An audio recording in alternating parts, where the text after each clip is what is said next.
Hello and welcome to the Overwatch Oasis League. My name is Charles Tang, joined at the desk by Chaotic Phoenix today, bringing to you today a face-off in our Tier 3 League. Week 17, we have Cosmic Omnics facing off against Stardust Crusaders as we draw closer and closer to this playoff season. Stardust Crusaders, of course, 7-1 so far this season, looking extremely healthy, already having clinched that playoff spot, and Cosmic Omnics, well, not quite in trouble, but not looking the rosiest. They currently sit 9th, so one spot outside that playoff spot. They're currently 3 map wins difference from Diving Phoenix, who occupied that spot above them. So a win today is going to put them in a very, very healthy position. How are you doing, Chaotic? I'm doing well. How about yourself? I am doing excellent. I'm going to do this. You ever, sit down and then you just know that the shower you take that later that day is going to be like an absolute unit of a shower, that you're just going to feel so fresh? That's how I feel about the shower I'm going to take after this cast. There's going to be lots of scrubbing. It's a conditioner kind of day. I'm going to put a face mask on right before. It's going to be a good time, and then I'm going to get my piercing cleaned out later. I have a date tonight. It's going to be great. But we're starting off here. Like I said, Cosmic Omnics in a bit of trouble. As we have Tater Tots and Pizza Planet kind of breathing down their necks here, especially Tater Tots, who themselves are yet to play off their game this week. So a lot of moving parts here. We have 3 teams that are 3 and 5 so far, ranked from 8th to 10th. I Need Healing are the next one up, 5-4 so far this season, sitting quite comfortably at 7th. So we have 3 teams with equal overall records vying for that final playoff spot, Cosmic Omnics here being one of them. Now, hopefully, any Cosmic fans out there, hopefully they're looking at Stardust Crusaders and hoping, fingers crossing, that they might let their guard down a little bit. Stardust Crusaders, like I said, their win last week clinched them a playoff spot. And given their stellar record so far this season, it's not like they're going to drop too many spots even if they start to slip up. So maybe KO here are hoping for an SDC slip up here. But you don't really get to 7-1 over a season by slipping up and getting lazy. So I don't really see that happening. So Cosmic Omnics are going to have to bring something special to the party today.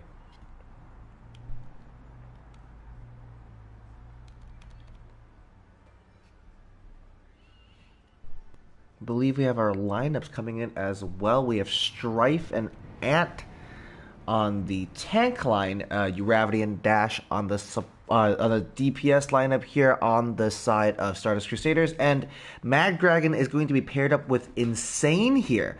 Insane here, really well known for his Wrecking Ball and Zarya gameplay. I know we did see him flex over onto the support line when playing for Tantalizers earlier this season. So really interesting to see how that's going to play out, going from an unwinning team to what is now the joint first team in the league is going to be a bit of a shift as well. Now, what's interesting here is that the tank line's not the highest S-star. Strife and Ant are 7 and 8 respectively, and a lot of the firepower being reserved for Uravity and Mag Dragon, who are both 11s. And all of a sudden, Nepal, a slightly more even SR. We have Ty and Kitty on the tank line. Joining them will be Crossfire and Slim Thick. And Disco and Mystic on the support lineup. Slim is a 6. So in this league where you do have SR limits, it is about finding players that are good bang for their buck. And Slim must bring something special if they're in the starting lineup as well, Chaotic. Indeed. As you are talking about that, what are the map rotations for the week? I'm not aware. Well, we are starting on Nepal. Nepal. Yes. Alright. Just waiting for readies now from each team. Match chat looking spicy and usual, folks. Well done. KO's ready. Just waiting for the ready from SDC. Chaotic, could you just turn your mic up a touch as well? That would just a little bit, or I gotta move it closer to my face? A bit of both. I'll never deny an opportunity to be a little closer to your face. Is that much better? I believe so. Give me 1 second. Yeah, chat's telling us quite a bit is the play. Quite a bit. Yeah.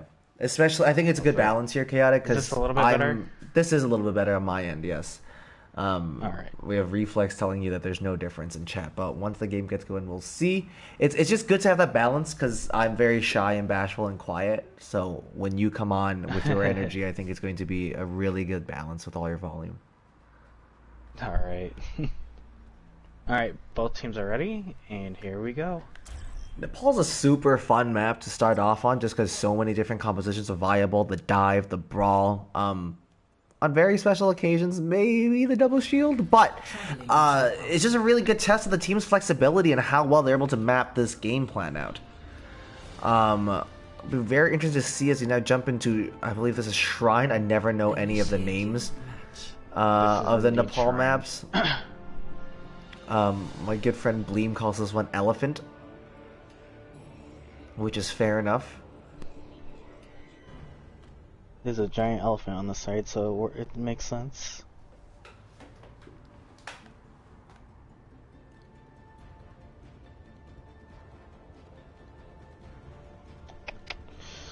Just waiting for the picks to come through. Looks like both teams are going for a very standard brawl. We have Crossfire and Gravity both showing us the very standard and tried and trusted Junkrat picks as well. Kitty on the Zarya is a force to be reckoned with. We know she kind of wasn't the best sandbagger, ended up hitting Diamond on support, so now switching over to play tank on tier 3 has been quite stellar in the off-tank role. Insane now over onto the Lucio. I don't think it's something we've seen too much of this season. Even when they did play support, I believe it was a lot of flex support, so it will be very interesting to see if that tempo and the shot calling of playing main tank is going to be able to transfer over to playing main support as well. Oh, looks like Ty's just a little bit late here. Cosmic Omnics arriving a little later than they would like to, but Crossfire with an early pick onto Dash is going to start the point right up here. Kitty on the front line, not able to get too much charge online. Just playing really, really safe here, just playing around those bubbles, trying to make sure that she doesn't get deleted here by Strife. Swinging the hammer around. Look at how much ult charge Strife has already. Now pushing over onto this backline. We have Ty now taking a lot of space, and it looks like Ant Hopkins and Strife were a little bit out of sync here, and the tanks are not pushing and pulling all together. Cosmic Omnics looking very comfortable so far after getting that first pick. Crossfire with another kill onto Insane as well. With it, the sustain and the speed of the Lucio, it looks like Stardust Crusaders could be in a little bit of trouble, and a double tire is going to come out. Oh, triangle being pressed left, right, and center into the Mystic to commit the Coalescence as well. I'm going to be totally honest, Chaotic. I don't know if those ultimates were necessary, but Cosmic Omnics do have first control of Nepal. This is true. Overall, I've noticed that, well, I don't say I noticed, but it's just like definitely the Coalescence wasn't really needed there, considering that they already won the fight. Maybe just they did it to keep up the tanks in case there's that sneaky stun or whatever the Mystery was doing. Oh my goodness, an enormous IMAX movie screen has appeared on air, and Uravity has disappeared. Ty over here with the Shatter ready to go as well. Look for an opening, blocks that one. It's going to be absolutely enormous. Strife sees there's just eaten up by the shield, and the Shatter comes down, finding 3, and Strife is going to get deleted very, very promptly here. Really good work by Ty here, asserting some main tank difference early on this series. Slim Thick getting a triple kill as well. Ty eventually is going to go down, but I don't think that's going to be a huge issue given how much damage they've done already. Cosmic Omnics, like we said, needed an upset win here today to continue to push for that final playoff spot in the 3 to 5 slot. And, well, Chaotic, they're bringing the heat. Oh yeah, I would like to note that when IMAX came up, Ty did take out the Ty from Uravity, so... That's actually enormous. I didn't even notice. So not just a pick, but canceling an ultimate as well and landing a Shatter. Ty is starting their evening up very, very strong. Falconberry is going to get deployed, as is the Deadeye, which is unable to find anybody except for Slim Thick Thought over here. So one going down, and the grab is going to be chucked out as well from Hopkins. Kitty here with the counter grab as well. The beat is going to be committed into the Mystic with the Coalescence as well. So many resources and so much healing being dumped into this is not going to be enough for Ty, who does go down. Now, another Riptire is going to come out from both sides, but Crossfire is going to get that one canceled mid-animation as Uravity answering with a double tire of their own as well. Cosmic Omnics are sent packing home, but they do come back here with another Earth Shatter and Amp Matrix ready to go.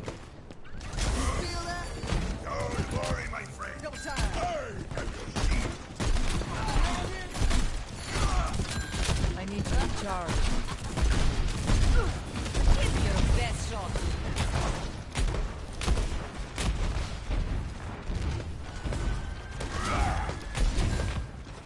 A Strife with the Earth Shatter here to match Ty is going to hope that it goes better than it did last time. Remember, last time Strife landed had a Shatter, it was blocked, and then wasn't able to block the response from Ty. Slim Thick with an early pick on the far is going to prompt Stardust Crusaders to have to press W here. The Shatter is only going to be able to find one. Uravity being knocked down on their back, but the Peel is there to keep them alive. Hopkins is such high charge here, and it's going to force Cosmic Omnics back into that room and take a lot of Junkrat spam, and Crossfire is going to go down eventually. Really good work here on the side of Stardust Crusaders. They went one down from Slim Thick and immediately used the Coalescence to stabilize and to force Cosmic Omnics back. And KO, on the other hand, were unable to capitalize on that numbers advantage. Chaotic. That's going to be huge as far as Stardust Crusaders trying to cap up more capture percentage. My will made real. Most definitely.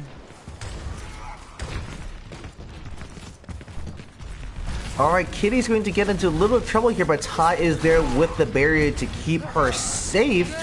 Both teams just jostling for position as Crossfire is now going to dump a tire up onto the high ground, over and down onto the backline. Uravity is going to be taken down. The Junkrat on Junkrat cannibalism as well and truly alive. Now the Amp Matrix is going to help Kitty get a lot of work done here, but Dash with the flank. Deadeye is going to find two, but that's too little too late as Stardust Crusaders are now in full stall mode here. They tick closer and closer to OT, but I don't think that's going to be able to get it done. Cosmic Omnics now have secured their presence on the point as SDC do try to come in and touch. The grab is committed over here. Gravity is able to touch, and Insane here with the sound barrier could be enormous. Now the Tire's going to let rip into the backline, finding two. Stardust Crusaders are keeping this fight alive, but Slim Thick here with some explosives of their own as well, and Insane with a double kill. I don't believe it. Now Dash with the kill onto Ty is going to be absolutely enormous as well. It's just Kitty left alive. Stardust Crusaders have somehow made it work. They find the clutch factor within themselves. Whatever got them to playing 7-1 so far in this regular season has gotten them this OT hold as well, and they are able to walk away with first point control here on Nepal. What a hold from Stardust Crusaders. Most definitely. It was... They knew when to go in and when to use ults, and that's what ult management is. So it's doing them very well. So Cosmic Omnics here with just a couple opportunities to get stuck in and to really be able to push the tempo, but weren't really able to take advantage of that, unfortunately. 5, 4, 3. A rare occasion to celebrate here in the Overwatch Oasis League, as it looks like Strap is in chat. Everybody, please show Strap some love. For no particular reason. She's just a cool guy. Looks like Ty is going to stay onto that Reinhardt, and Strife and Hopkins are going to feast us with a cock and ball composition here, as it looks like the Hog of Strife is just going to be able to lock the point down, and Cosmic Omnics don't really know where to go. Big Hug coming out is going to send Ty straight into the pit, and Hopkins is just pretty safe in this backline, able to roll around and do whatever they like, but running face first into Crossfire while the flashbang is on cooldown may not have been the wisest decision. So Stardust Crusaders now with the control point, but without a numbers advantage anymore. And Strife is going to get dominated by the Baby Diva. Kitty's going to re-mech, and she's done it. The absolute mad lad. Now Strife here going to struggle a little bit, taking a lot of damage, and eventually, oh hello, is going to be able to take Ty down with them here as an absolute chaos is going to unleash on point over here.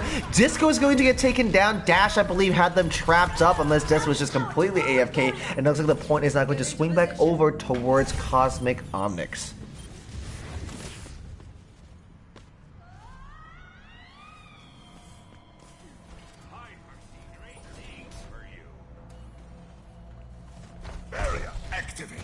Now we have Strife coming in with the whole hog, and Hopkins isn't that far away from Minefield as well. But with a composition like this, it's going to be really difficult for Hopkins to get too much value, especially with how brawly KO look on point. Already getting chunked down to half here and not getting too much of their ult online. That's not a great ult trade over here. Baseline coming in, the Minefield is going to be deployed as Strife is not looking for opportunities. Continue to look for these big hooks off the side of the map. Deadeye is going to be committed with no shield there. That's going to be pretty tough for Dash to try to stay alive, and Strife is just going to accept the fate of Red Hood Kitty's bomb exploding, and Hopkins is going to make a very swift exit from this fight as well. Looks like there's just a couple Stardust Crusaders members just kind of stuck on point, unable to get out, and Mag Dragon is, well, blast her out, and no problems here. Dash and Insane, both with some pretty big ultimates online, Chaotic. Indeed. Overall, they do have a lot of ults. I'm guessing with the OwO ult, they're either gonna be looking to do either push them off or just like pin someone into a corner and whole hog them down. My guess. I'm guessing Tyre will be used maybe as support. Oh, okay. Molten Core is going to be interrupted with a really good hook from Strife here, who remember does have the whole hog online. Hopkins now switching over onto the line, not feeling a lot of the love though from Cosmic Omnics. That is, they're going to get cut down very early on. Cosmic Omnics with this brawl composition are going to be hold extremely effectively at this choke, and Ty now has a Earth Shatter ready to go as well. Oh, really big bomb coming out from Kitty, and really intelligent positioning from Hopkins to make sure they don't get shattered while the bomb was out, but eventually walking face first into the hammer is going to be pretty rough. Ty's just going to be touching the spawn door here. Strife eventually, for the first time today, is going to let that whole hog rip, but that looks to be too little too late. Now it's just cleanup duty here. Insane hoping the Sound Bearer is going to perform the same miracle as it did last time on Shrine, but that does not look likely. Mag Dragon with the blaster out once again. It's going to take down, well, the turret, which isn't nothing, but not going to be enough to help Stardust to swing this fight around. Hopkins with a very ambitious pin and is going to find Kitty, but Kitty with that mech is going to be able to stay up. Now it's just the Tracer Gravity on point. The Deadeye and the Coalescence combined is going to cut them down as well. We are now tied up 1-1 here in Nepal here in the Overwatch Oasis League. Score 1-1.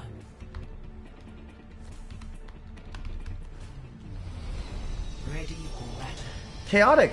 KO look very comfortable on the brawl on a point that we don't associate with that playstyle.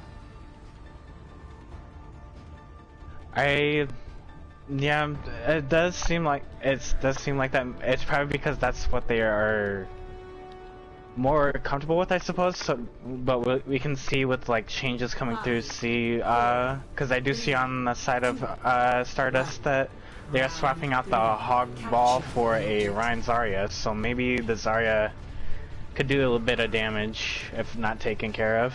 And how do you feel about the off-tank diff here? Kitty playing the Zarya versus like Hopkins on the Zarya. Honestly, I don't think D.Va's that great of a pick that going into a Zarya, just knowing that Zarya full beam can melt a D.Va down pretty instantly. Well, it doesn't really matter. Kitty not really taking our words of advice here, and Cosmic Omnics are making this brawl work. Stardust Crusaders are sent packing pretty early on, and a major difference here this time compared to on Shrine is that no ultimates were committed on either side here. Cosmic Omnics now have a pretty healthy bank to work with. I will note that sometimes there are good D.Va players out there who can hold their own against Zarya and know how to play around Zarya, and that seems what Kitty seems to know what to be doing. So, you know, and we know Kitty's been on this squad for a long time. Has always been associated with the Cosmics org, and bringing the heat here, desperately trying to claw their way into a playoff spot. Now, speaking of, Big Shatter is going to come out finding 3, but it looks like the follow-up just isn't there, and Crossfire ends up being the first one down here. And now Kitty's just in a spot of trouble, but is going to be able to cut Strife down, is going to get frozen up here, but the damage is done, the double kill has laid in, and now Cosmic Omnics, despite losing the first man in this fight, is going to be able to rally back and continue to hold on to this control point. And Hopkins is going to be the last one to be cut down, and Cosmic Omnics 50% and ticking, but can't feel too safe about their chances yet, because remember, the first time we did this, they went up to 99-0 before having it flipped on their head. Indeed.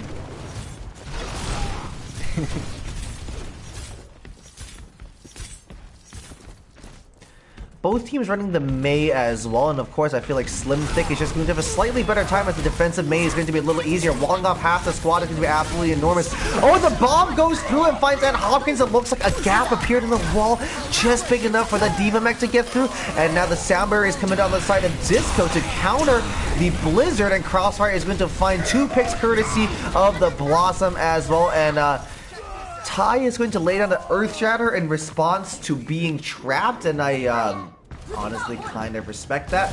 Not a lot of time to touch here. Stardust Crusaders now running into a little bit of trouble here. The Blizzard committed just to make sure Hopkins is going to be able to be cut down. Now, can they touch? No, they cannot. Cosmic Omnics are going to walk away with the first map of the series. They lead 1-0 here in the Overwatch Oasis League. Indeed. They both teams played really well, and it showed. So Chaotic, just some over-ulting happening on both sides here. I just feel like agreed. The ult economy could be cleaned up a little better.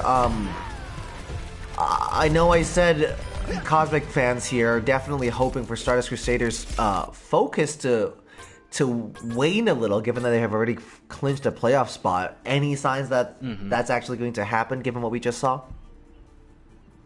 I mean, there's a possibility, but it's still early to tell, so either side can go either way, so.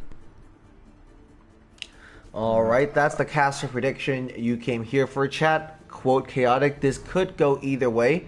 And I think there's a very good chance you're going to be correct come the end of this series. And now just waiting for some substitutions to come through as Hungo comes in clutch with the edit score command. I don't think I've ever gotten an edit score command correct, Chaotic, if I'm being honest. I know I'm on Stream Team and I'm supposed to have all this responsibility, but honestly, the only thing I can do is talk, as you can see from my pretty shaky camera work that I'm serving up right now.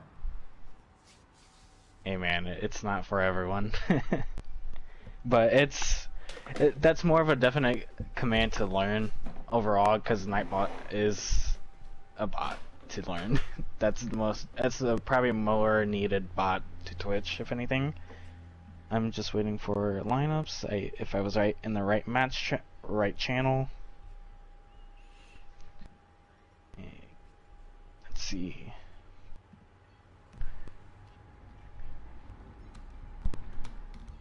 Look. Magazine.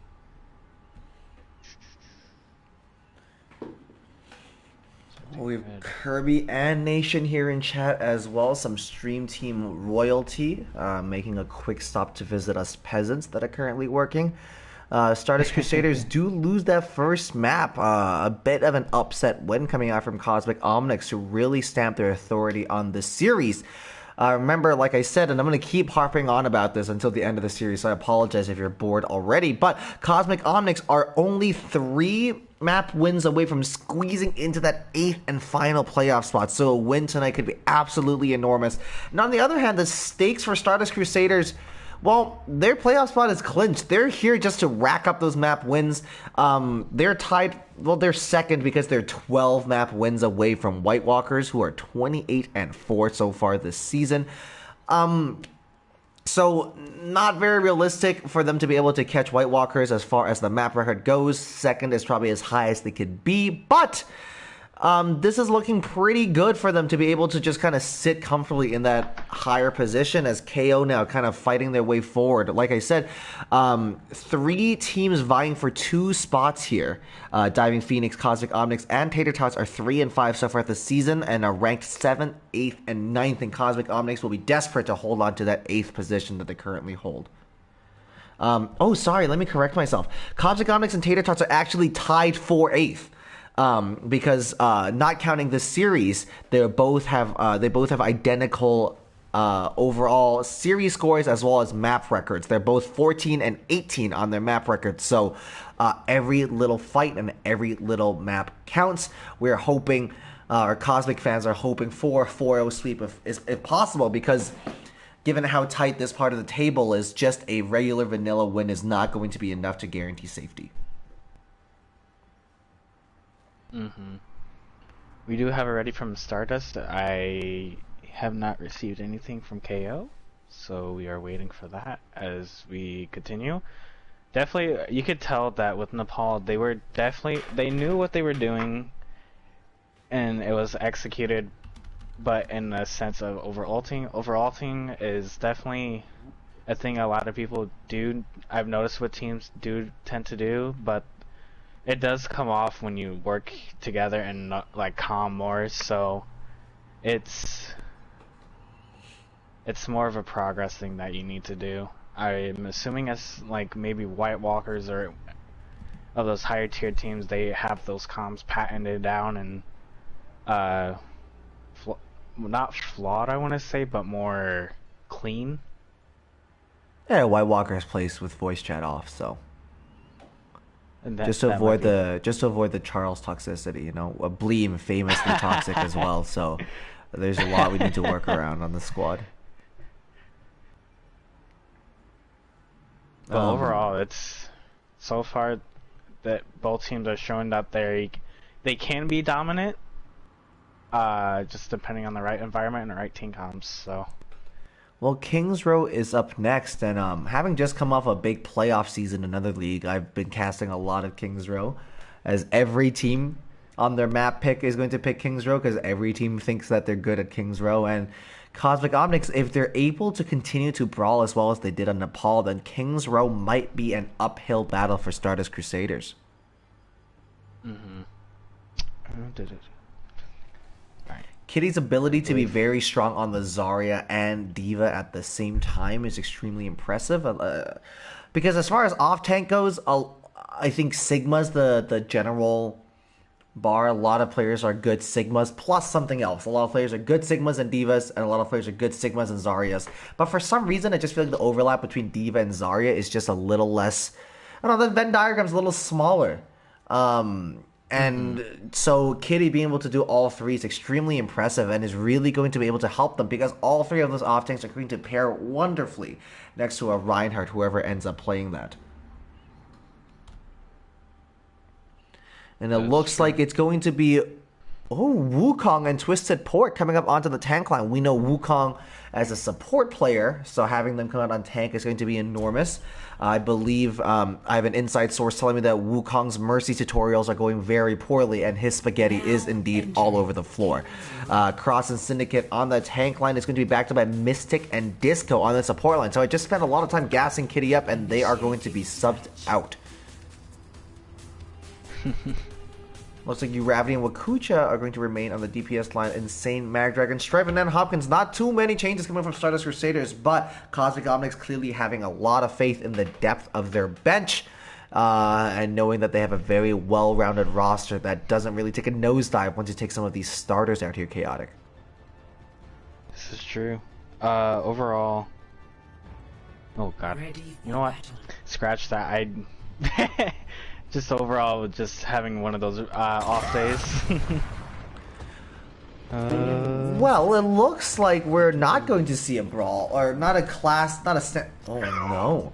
Okay, Cosmic Omnics here are now running an Ana Mercy support line, and I understand the idea of pocketing Crossfire and making sure we get as much value out of that Hanzo as possible. However, without the speed of Lucio, this brawl could be trouble, especially given how mobile Hopkins is going to be able to be on this monkey pick. This is going to be very interesting to play out, and it might just be composition diff on this first fight here, Chaotic.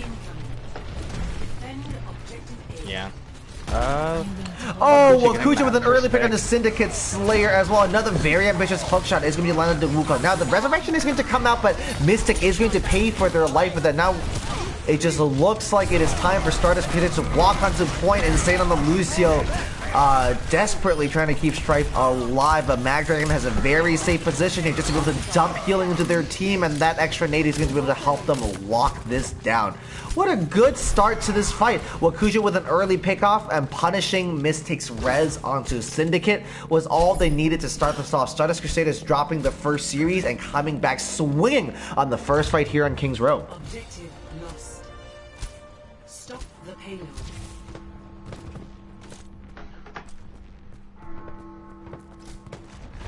Yeah, we have chat as well, just raising some questions. Them's the rules indeed. You run Brawl on King's Row. I don't quite understand what is happening. It looks like Mystic is going to stay onto this Mercy pick. Syndicate eventually is going to get healed up. I'm just not quite sure what high ground you're going to be able to take as the Mercy to be able to stay safe as well, especially now that Crossfire is kind of off on their own, going on a flank angle without Mystic. That Hanzo unable to be an escape option as well.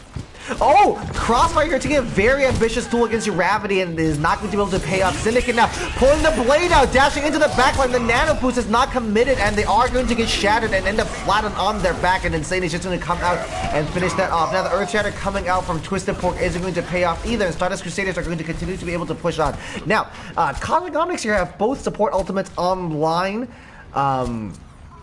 Sadly, neither of them are of a Lucio variant, because some speed would be excellent to have right about now, Chaotic. Definitely speed, especially now with especially on King's Row. Brawl is more of like the dominant team composition on this map, especially if you have a Lucio to speed your team forward. A big dragon coming out from Crossfire is going to find a double kill with those dragons, so Twisted Pork going down is going to hurt a lot less than it did 20 seconds ago. Wukong coming in on that Sigma, just trying to create some space, but taking so much damage from Ann Hopkins, who using hands on the Zarya beam is an interesting tactic, but it does end up working out on the side of Cosmic Omnics, who for the first time this map are going to get some feet on behind the payload and to stop it from moving forward. Now, once again, like we said, still no Lucio, and running the Genji defense on King's Row is going to be a very interesting experiment. Let's get you healed up.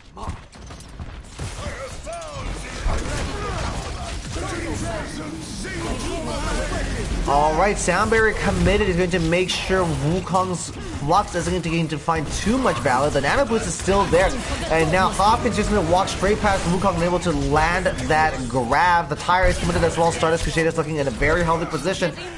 The ball Sigma on King's Row is... I have some thoughts, Chaotic, but I'd like to hear yours first. I don't think it's definitely the right composition, as they are getting forced back. I would definitely suggest swapping over to the Brawl-esque comp, Rhine Zar, Rhine Diva, or even just do Rhine. Well, I would definitely just go with the Rhine Zar. Usually you want to mirror team comps sometimes. Well, on King's Row, yeah, I mean, you don't always want to mirror, but that's the play on King's Row, and now just the flimsy Sigma shield is unable to block that shatter. Mines are going to be committed here to kind of cut off the retreat there, and Twisted Pork finding a double along with Syndicate, finally getting a pick. It's going to be absolutely enormous. Stardust Crusaders might just have to back off of this one and take the L for the time being. Hopkins is unable to get out with charge either, and that one's got to hurt. I believe Hopkins was at like 80, 90 charge. They were looking like a bit of a Zarya glow stick there for the longest time. Crossfire now with the tire ready, and Syndicate Slayer with the Genji blade is going to be absolutely enormous. Now Disco not quite ready to unleash a Nano Boost, as a Wukong taking a lot of damage here, so that might just be all the ult charge that Disco needs to unleash a Nano Blade. And as I say that, Syndicate is going to go down, and a Crossfire being slept here is going to be absolutely brutal. So both DPS ultimates are now no longer in play on the side of Cosmic Omnics. They are facing an uphill battle to be able to stall this up until those DPS players are going to be able to return. Syndicate is going to rip the blade out, finding a double. Gravity had their ears plugged here, and the tire eventually is going to take down Syndicate mid-blade, but the damage has already been done, especially this Mystic now here swooping in with the Valk and the Resurrection as well. Right at the end here, playing dive on King's Row, Cosmic Omnics are able to hold on for at least another fight. I would like to note that they did switch off the Wrecking Ball on Sig for the dive tanks, Diva and Winston, so hopefully if they're calming right, they would be focusing down targets when they call when they start diving, but dive on defense third point is kind of iffy as it is. Yeah, Foundry is not, like we said, oh my goodness, Crossfire with a triple kill. I was just going to make fun of this composition, but it's working. Just before coming in to finish them off as well. And once again, the Resurrection is there for Mystic yet again to make sure Syndicate Slayer is able to stay alive and continue to charge and farm those blades up. On the bright side, it looks like not too many ultimates were invested here on the side of Stardust Crusaders. It was just insane sound barrier, I believe, and crucially, Hopkins still has that grab ready to go.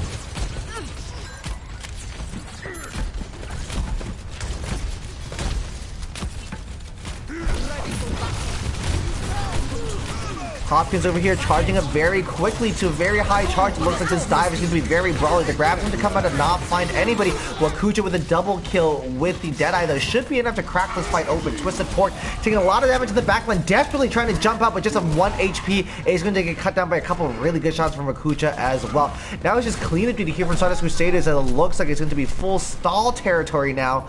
On the side of Cosmic Omnics, and anybody come out, it's just Disco on the Ana, who is able to touch. The Shatter isn't to come out. Crossfire with an extremely ballsy Tire isn't going to find anybody. Syndicate finding a triple kill. This could be it. I can't believe it. They've turned this around. Syndicate getting 5 picks. I don't believe it. The contest is still there, but Stardust Crusaders is once again sent packing back to spawn by a dive defense on King's Row on the side of Cosmic Omnics.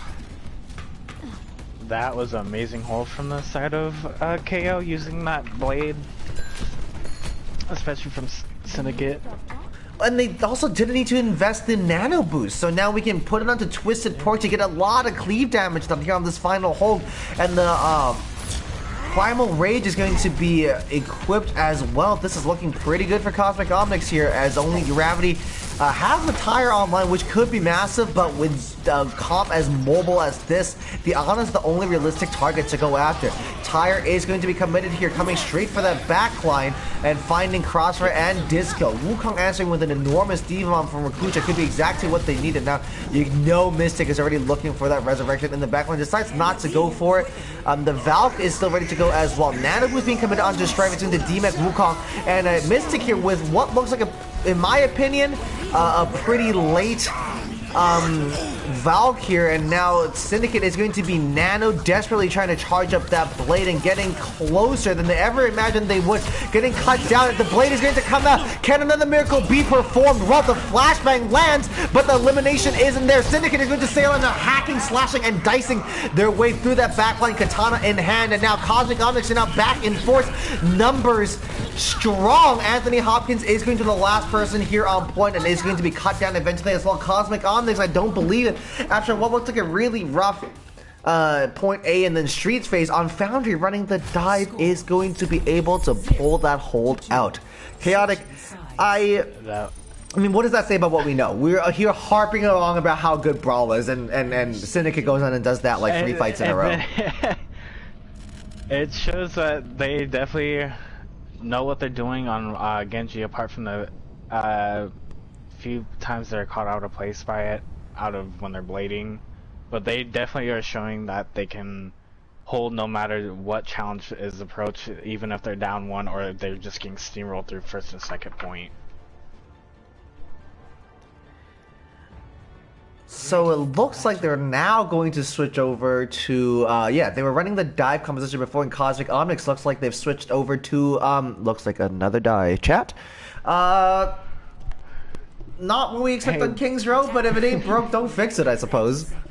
Hey, if top 2 comps are, which I'm pretty sure most can agree with, are Brawl and Diver, which are probably the most 2 favorite comps that I'm aware of. But it's King's Row, Chaotic. I'm so confused. True. My little brain hurts. I mean, as said before, anything can happen with these things, so maybe it worked on defense, but we are getting the switch off once into a Reinhardt, so partial dive.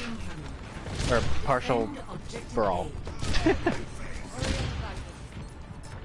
Now Crossfire unable to get too much value here, but that Widowmaker is going to create so much space and buy Cosmic Omnics so much time to be able to push through this initial choke. Both teams just jostling for position here, trying to play around the statue, trying to play around this hotel. Wakucha going for a very, very aggressive wall to try to block off Crossfire. It's not going to work out, and that's the first pick of this push here. I would like to note that Disco already is 66 towards Nano. Sorry, hello? We 70 have... and count. Wait, hold up. Wakuja's going to walk through the entire team to try to freeze Crossfire. Of all the things that we try to see here, the Mei running through the team to try to duel the Widowmaker is not something I expected to see, and Crossfire is just going to answer by taking Wakuja out. Losing Twisted Fork here is going to be pretty painful, as now the Coalescence is going to be committed on both sides. Syndicate Slayer unable to deflect the lightsaber, Genji. And the Riptide coming onto the backline is going to be able to interrupt the Coalescence coming up from Mystic as well. So Crossfire and Cosmic Omnics, despite getting that initial pick, are unable to capitalize on that and don't even walk away with the tick.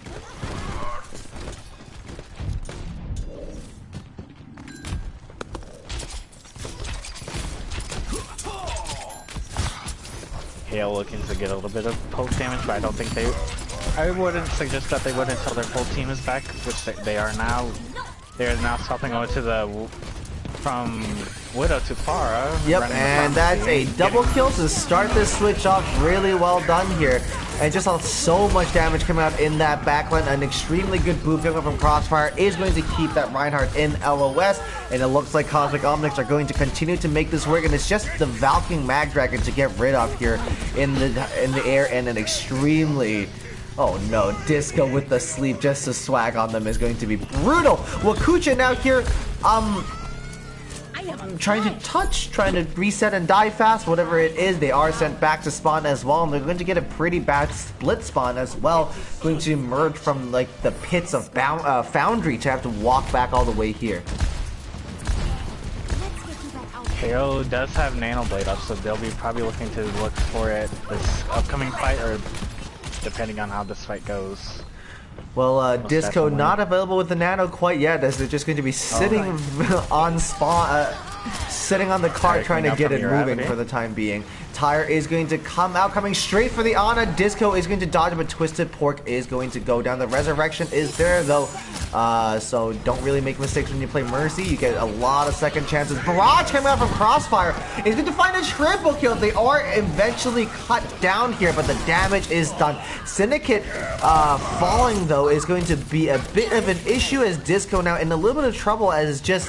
the two supports and the Diva of Wukong here on point, but it looks like Stardust Crusaders are going to be staggered back pretty far back, so unable to contest here as well. Disco just getting rid of the trap that had me stressed. I thought Wukong was going to walk into it about 6 or 7 times, and I'm glad they didn't. Nanoblade's still online here, Chaotic. Yeah. Nanoblade is going to connect here. Syndicate dashing into the backline is going to get trapped. The Nano is going to keep him up. The pocket is there as well as the deflect. A lot of time of this blade is it was spent trying not to die here on the side of Syndicate. So they are forced to back out, and that Nanoblade getting no picks is going to be absolutely brutal on the side of Cosmic Omnics. I will not waste this opportunity. On the side of Stardust, even if Nanoblade was still going through, your Average does have a tire, which is being used right now, getting 2 picks. Well, Kuja here just kind of ignoring Crossfire in the air here, eventually getting cut down, just trying to help Mag Dragon pad their resurrection statistics over here. Crossfire is sent packing yet again. Syndicate is going to stay onto the Genji. They do have faith in this Brawl Dive hybrid mix here, because they do commit to the Reinhardt but don't commit to a Lucio. But to be fair, neither Stardust Crusaders, so I guess if neither team has that speed boost, both teams have the speed boost. Very divey DPS composition as well, not to mention the Mercy to back them up. I'm curious to see how this plays out for the rest of this fight.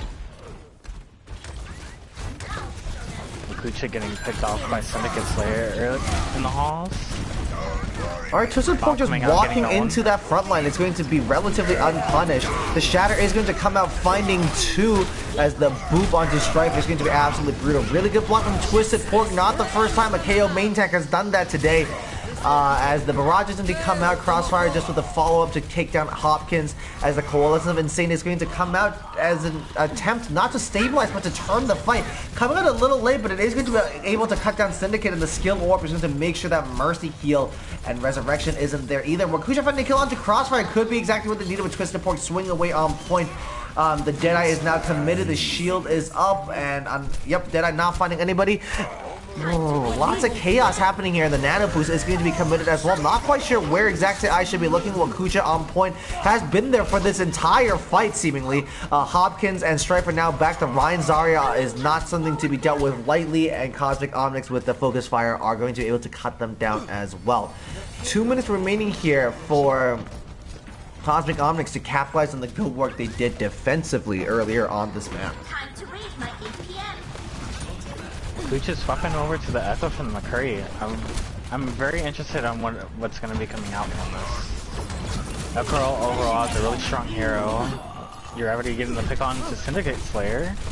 Yeah, Syndicate just getting a little aggressive here, given that they were already half health there, and now the Resurrection is there. No Disco halfway to a Nano Boost, and the bomb is going to take Wakucha down. Hopkins looked in danger there, but the bubble was there. Blade. Syndicate Slayer is going to get grabbed mid-blade, once again spending a lot of this blade deflecting, and eventually is going to get cut down from Wakucha yet again. That Echo is relentless.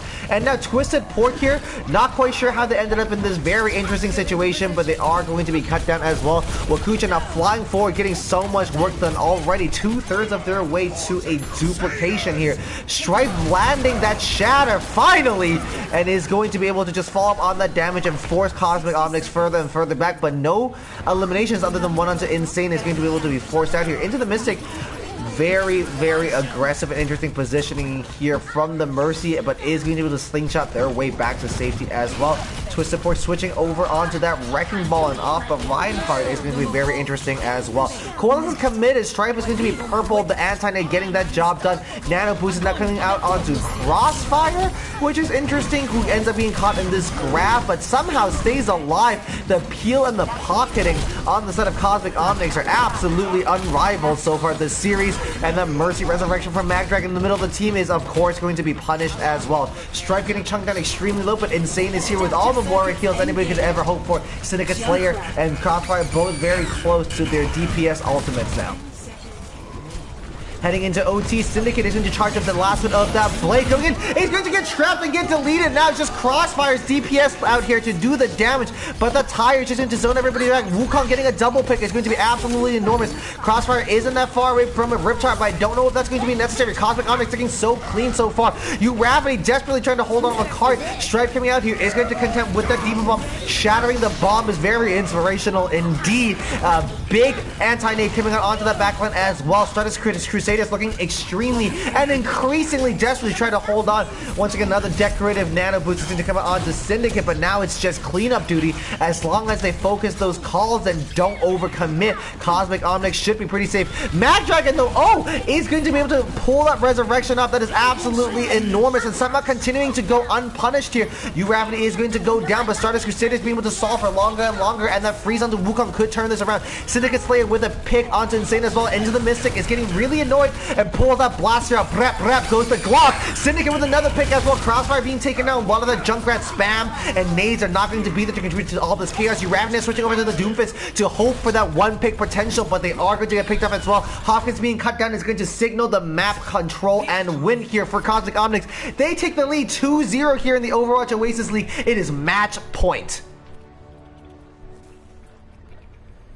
Play of the That was definitely something there. They were definitely getting, Stardust was definitely getting a little bit of slappy there, showing that they, oh, that was huge. They were definitely not in the, they're definitely not in the zone right now. Maybe, well, I want to say maybe comms are a little bit iffy right now with them, so I definitely want to see Stardust be able to pull through and maybe hold this and go on to map 4, maybe even a map 5 tonight. But who knows? Again, it seems like... What? So Stardust Crusaders just looking like they're in a bit of trouble here. We did start the series off saying that now that they've clinched the playoff spot, they might just loosen up a little bit. And throughout, like I said, it is an extremely strong record to come in with a 7-1 so far this season, but we have seen them slip up. One of the main reasons that they're not nearly as high up in the map record compared to White Walkers is that they win a lot of 3-2s. So like I said, they win a lot of 3-2s, and a 3-2 is still possible. The reverse sweep is coming, folks. Don't worry about it. But Stardust Crusaders just look a little loose, look a little disorganized, and I am a little bit worried for them. Definitely. Oh, as we are waiting for swaps and comms, I'm going to be looking at Twitch chat. While you do that, I'm going to take a quick bio break, chat. I'll be right back. Chaotic. Listen, if it goes well while I'm on this bio break, feel free to kick me from the party and just solo this, but I'll be right back. Maybe.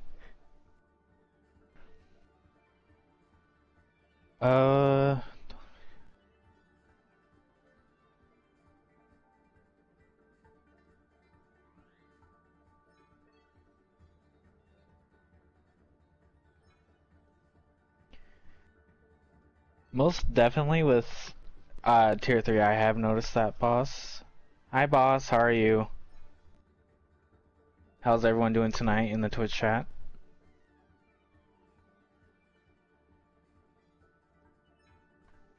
I guess people are just with tier 3 out, or both, well, both tiers actually. I believe they are pretty well wanting to get into that playoff spot. That's why everything's getting more and more chaotic near the end of the season.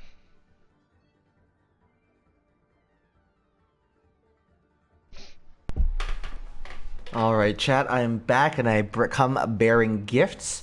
The word of the day today, according to the Merriam-Webster Dictionary, is fiscal. It is an adjective used to define something that is of or relating to taxation, public revenues, or public debt, or relating to any financial matters. We learn something new every day, and today I learned that dive on Kings Row works. It was definitely something that I wasn't expecting to come out entirely, but it was definitely an option, so. I'm also being spammed in chat by someone called, I believe it's pronounced, Bliam. Bliam 537. It's just at me. I'm not quite sure what that's about. But mods, if you get on that, that would be great. Now just waiting for some switches to come out. It looks like Magdragon has a plan for Cosmic Omnics. It looks like Strife and Eldritch now on that tank line. And Dash is going to come in for what I believe is their first appearance of the evening. Partnering with Kucha and Magdragon and Insane are going to stay on that support lineup. If it's not broke, don't fix it. We're heading into a series-defining map now. This is match point. If Cosmic Omnics walk away with this, they put themselves in a very, very good position to secure that playoff spot. And on the side of Cosmic Omnics, looks like it's going to be Wukong and Kitty on that tank line. AJ and Cross in the DPS lineup, and Mystic and Disco playing support. Alright. Swapping everyone over real quickly. And then I will swap maps. And then maybe we can begin. Before we begin, though, I do have an important thing to say. Chat and the rest of the server, if you could all wish Bleem a very happy birthday, that would be wonderful. Feel free to ping him in Overwatch Talk. Feel free to DM him as well. Feel free to join the White Walkers Discord and then ping him there. It is Bleem 537's birthday. That's how old he is. So happy birthday, Bleem. Congratulations. Hope it's a good one, buddy. Now, unfortunately, I cannot swap over the nameplates. Yeah, give me name titles. Give me owner, and I could do that. Owner, there we are. Chat, now you get to see me type. Oh, I misclicked. Oh, I'm dropping my spaghetti.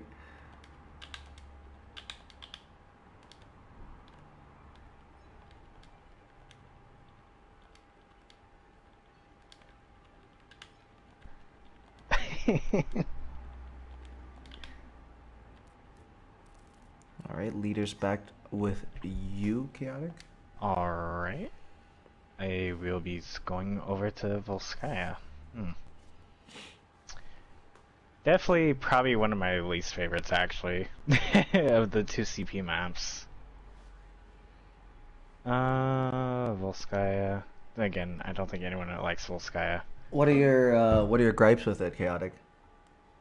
Well, it's just 2 CP as in general.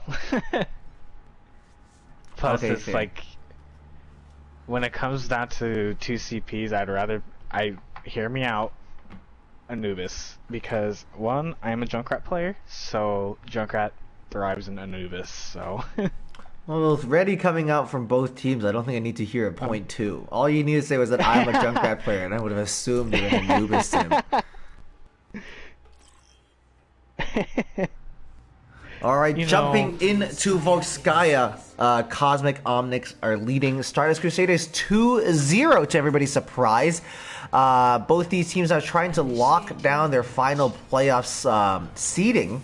Or, sorry, Stardust Crusaders trying to figure out what their seeding is, and Cosmic Omnics trying to figure out if they have an postseason any postseason games at all, and so far it's looking pretty good, Chaotic. Cosmic Omnics are able to show what they're made out of and able to take this game to the big boys and force a lot of mistakes out of Stardust Crusaders. Indeed. Ready for battle. Running a Red Hood on the Rhine, Wukong on the Diva, Crossfire and Weave on the Pharah Soldier. Attackers incoming. I'm just looking at comps here. It seems like both are running either sort of Brawl or Double Shield. Yeah, once again, these hybrid brawls without the Lucios are extremely interesting, and of course on defense, I guess it's less important, and Insane will be asked to do a lot of tempo setting with those amplification matrices and those immortality fields. Crossfire on the side of Cosmic Omnics switching over onto that Pharah.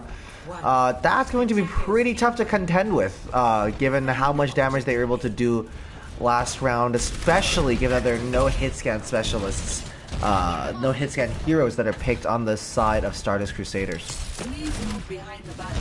Indeed. Mercy in the high chance. KO looking a little bit split in the choke there. Looks like Crossfire is going to the right.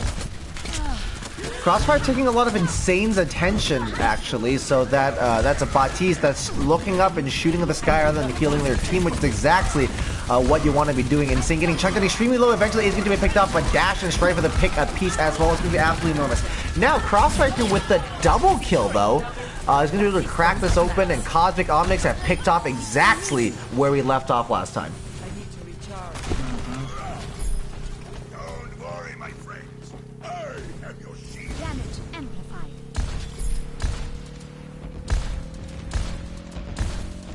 Makucha has now switched over onto the McCree to try to stop a Crossfire from just kind of running riot here in the air. McCree's not a bad choice to deal with the Pharah, but that is a pocketed Pharah, so it could be tough for Makucha, who takes a rocket to the face and almost gets cut down immediately.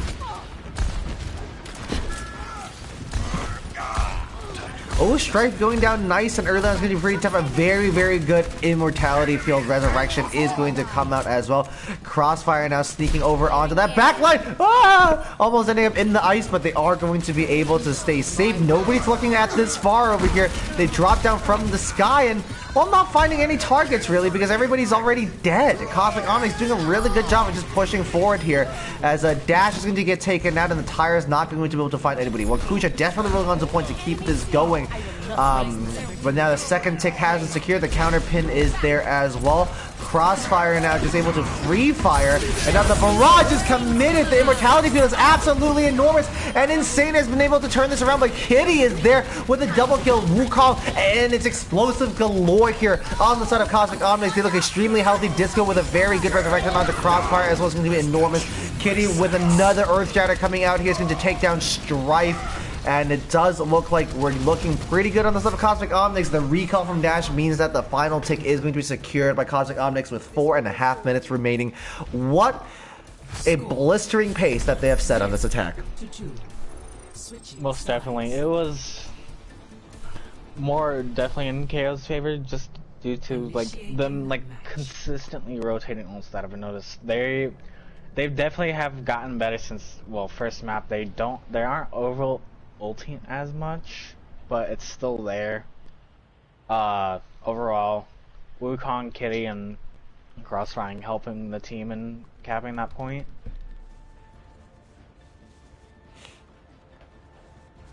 Now I'm gonna look through our match records here. If I am not mistaken, I believe that Stardust Crusaders have only lost one match so far this season. But I do believe it was a bit of a sweep. I'm going to go confirm that, and yep, their only other loss coming this season was a 4-0 sweep for Pizza Planet. So once again, we do keep coming back to this map record of Stardust Crusaders, which is lower than it should be, and that's because they win a lot of 3-2s, and when they lose 4-0. And Cosmic Omnics hoping to continue that tradition. They are 2-0 up now and just set a 4.5 minutes remaining after their attack, and capturing both rounds is going to be absolutely enormous. Defend objective A. Both teams have seen a Junkrat and some type of hits can create Soldier. Most interesting and anticipating Pharah's. Crossfire now dumping a lot of damage into this backline, already halfway to that Riptire, and Anime just going to be able to hold down this high ground over here with no pressure. Dash isn't even going to bother looking up to try to contest that. Soldiers are just free firing into that crowded room to farm up that tack visor.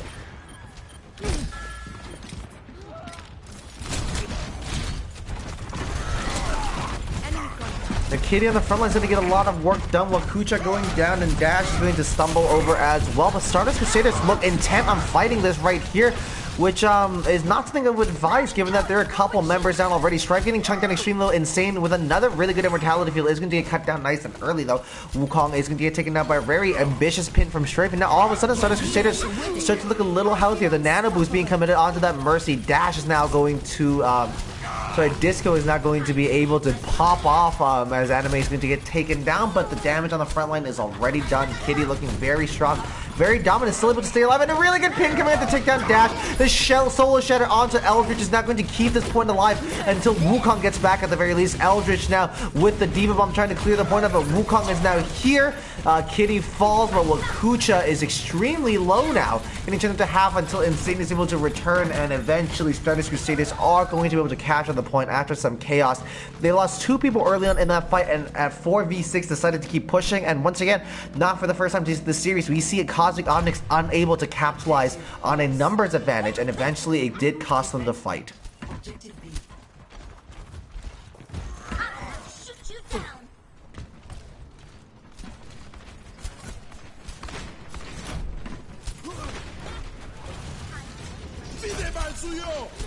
Alright, early Amplification Matrix is going to come out, and Crossfire is going to do the first casualty. Now Riptire is going to come out, and Anime with some great shooting is going to take down that Riptire from Akucha, as Eldritch not getting chunked in extremely low. The Nano Boost and the Diva Bomb are both committed here. Strife angling the shield just in time to give everybody up, and Dash here now with the Deadeye. Anime going extremely deep to try to cut that Deadeye out, but they are going to be interrupted there. Now Crossfire switching over that Doomfist is going to be able to take Strife down before being traded out for Dash themselves here. Once again, another very important immortality from Insane to try to keep everybody up, and now Wukong is now in that baby mech form, the only company that Crossfire has here on point. That Doomfist eventually is going to eat it as well, and Anime desperately trying to hold on is going to get healed up, but Wukong unable to remech is going to be a pretty big blow to Cosmic Omnics' chances of continuing to hold on here. Now they do already have that time advantage, and Disco switching over onto that Lucio stall is going to be absolutely enormous. Earth Shatter coming out, I don't think that found anybody, and it's just a solo Lucio desperately trying to juggle the point, eventually giving a tick away and giving their life up as well. Wukong desperately trying to touch is going to make it work, but is going to get cut down immediately as well. Can that May make it? No, because they have walled themselves off the point, and it looks like both teams are going to be able to complete their pushes here. And now we head into some overtime pushes here in the Overwatch Oasis League. I would like to also note that the Ana from Stardust did sleep the Mei in the process of while the Mei was putting up the wall, so that must also was also into play. Yeah, that meant the wall stayed up and nobody else was able to make it out there. Yeah. That is the perils of playing Mei, my friends. So Stardust Crusaders showing some forms of life here. Cosmic Omnics just kind of... I'm sorry if this is a little impolite, but just kind of fell over once it got to point B. I'm not quite sure what happened there.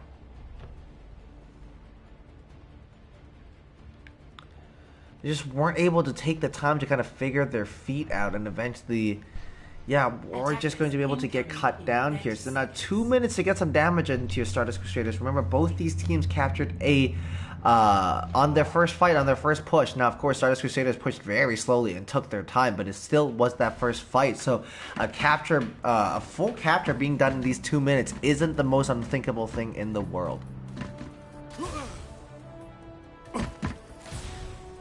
5, 4, 3, 2, 1. Attackers incoming. Defend objective A. Now here looks like Mystic is not going to be pocketing Crossfire on the Ashe for now. So just an unpocketed Ashe left to Free Fire. That's a lot of demands being pushed on Crossfire's back here to be able to get that much work done. And now it looks like all of Stardust Crusaders have rotated over onto this high ground, as it looks like the Mercy Pocket is finally going to be stuck onto the onto Crossfire here. And oh no, Kitty! Just being in the middle of no man's land there is going to get blown up here. Really good start, exactly what Stardust Crusaders needed here. As now both the hit scans are going to be in a lot of trouble, as the dive is going to come onto the backline. The Junkrat Diva pushing so aggressively to take over that high ground is going to mean that Stardust Crusaders are going to have a pretty good time getting some progress here on the payload.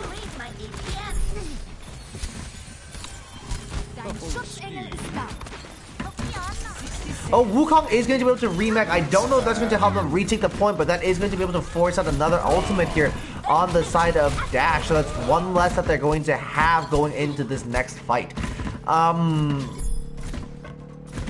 Chaotic, both these teams just looking a little rough on the defense, on their positioning, on their pathing. Don't look nearly as polished as one would hope. Yeah, it's definitely...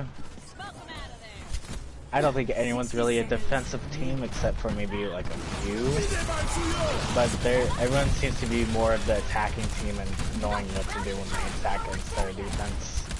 Okay, Eldritch is going to use Jump Jets to fly through the Ant Matrix to get the most damage possible out of the flight there. Wakuja now with a very good tie into the backline is going to take that disco. Stardust Crusaders have popped this point open as Wukong gets demaxed as well. That nano boost onto Stripe is going to be so enormous, and Eldritch has that Diva Bomb just to be able to zone the point off as well. This is looking so good for Stardust Crusaders. They basically have no resistance now coming in.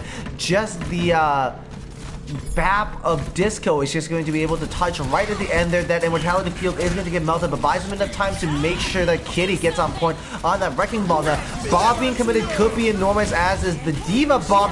Oh no, the DMAC coming out onto Eldritch means that that bomb is going to be in a lackluster and suboptimal positioning now. Max Dragon desperately trying to hold on here with that Ana, pumping so much healing and so many resources into Eldritch, but eventually both of them are going to be taken out as well. Crossfire going down is not going to be a huge issue for Cosmic Omnics, as they do have the numbers on point and they are able to hold right at 89.1% here on point B. I was stressing for a little bit there on the side of Omnics. It looked like they were going to get snowballed, Chaotic. It really did until that stall came out. That stall was really good on part of KO. Initiating match.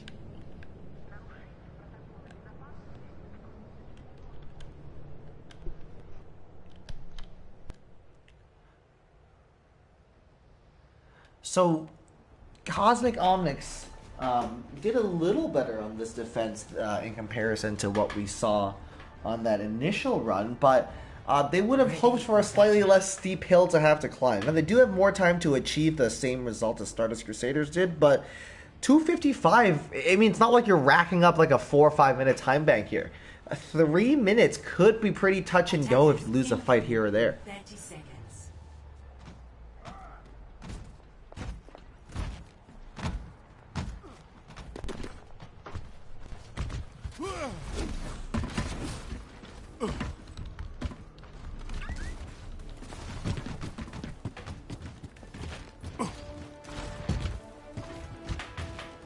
So it looks like it's going to be Ryan Divas coming out from both sides. We're going to keep Kitty on the main tank role instead of playing the off tank that we see her excel on so often. Mystic and Disco on the Moira. Ana is going to make sure those tanks get plenty of healing and lots of resources. Oh, interesting. Wakucha with a very good early pick onto Anime, who I believe just ran into some nades there, unfortunately enough. And it looks like...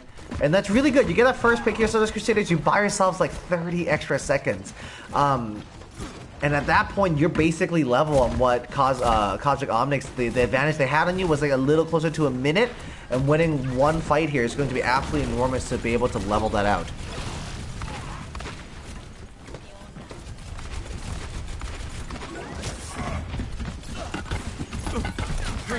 Anime is going to hack insane here, recognizing that the immortality fields have been so crucial in Stardust Crusaders continuing to sustain through these fights, but doesn't translocate away in time, and it's going to be cut down by an excellent, very timely peel coming out from Eldritch, who now goes after Crossfire, who is now forced back to be with the rest of their team, eventually eating a nade to the face. Cosmic Omnics are now in a bit of trouble here because the way they're positioned, they can't really get back to their spawn super easily.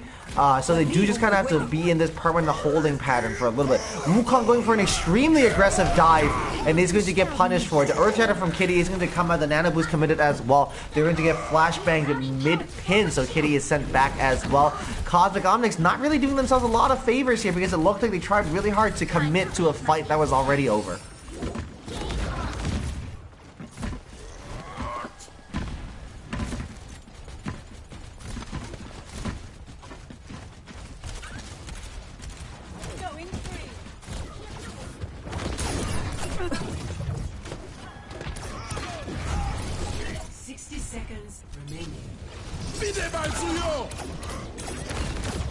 Enemy contact.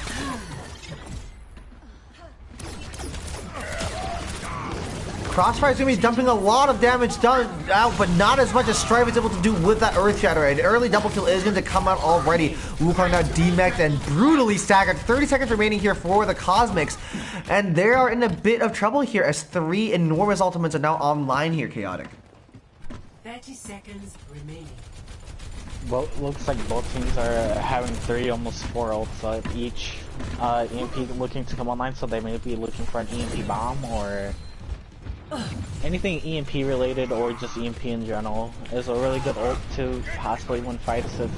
I mean, at this point, I don't know if they'll have the ultimate ready in time. Crossfire now on that Reinhardt, missing the pin is going to be pretty brutal. That Diva bomb is going to be very, very well timed. Cosmic Omnics look to have won this fight now. I'm not quite sure why that EMP was committed.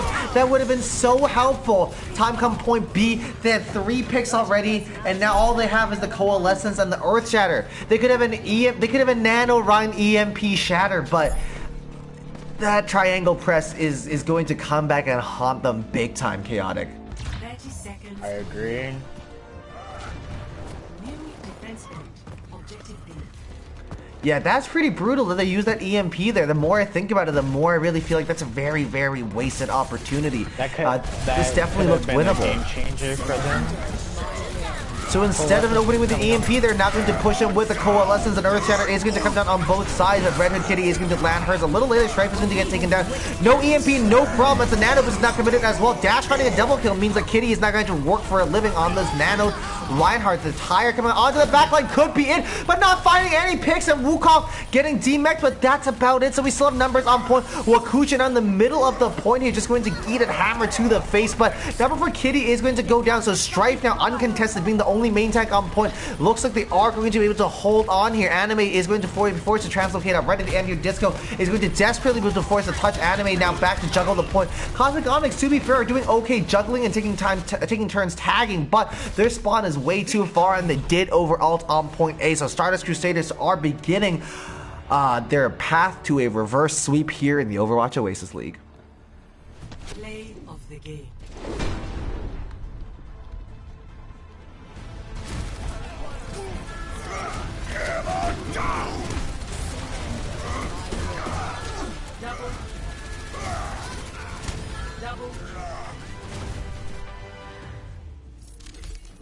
A lot of ult related and tempo related decisions that I think are definitely reviewed here on both for both teams. But Cosmic Omnics really, I don't know, they set themselves up for a lot of good work there. They attacked very well, they defended fine, and then on their second run they defended pretty good and were able to set themselves up for a winnable and doable win condition. But as the map got on, I think they just got worse and worse, if I'm being totally honest. It might just be some player fatigue, and they might just be able to bounce back for this next map. But I expected a little more there, especially given how winnable that final fight looked. Kitty opening with that really big shadow was really good. Forget Anime's EMP there for a second. We shouldn't have set that aside, but we will just for a little bit. That looked totally winnable. I know Dash had a really, really big Deadeye there, but Cosmic Omnics by then were 2 up, 3 up. Then they were even with the Nano Boost online. Strife was out of the fight. Kitty was the only main tank on point, but they just weren't able to clutch it out. And Anime is definitely going to regret that decision to use that EMP on point 3. I understand that in OT it's really hard to keep your ducks in a row. And that you're just in the press triangle as soon as that comes online and you're desperate to get it over that line. But you got to be reading the kill feed a little bit, right? Whatever. As a commentator, I'm training myself to unread the kill feed because that's bad commentary. But as a player, that's all you should be doing this entire point. You should know at all times how many players are alive on both teams, and that just wasn't there from KO, unfortunately. Definitely, it was their kind of downfall, knowing that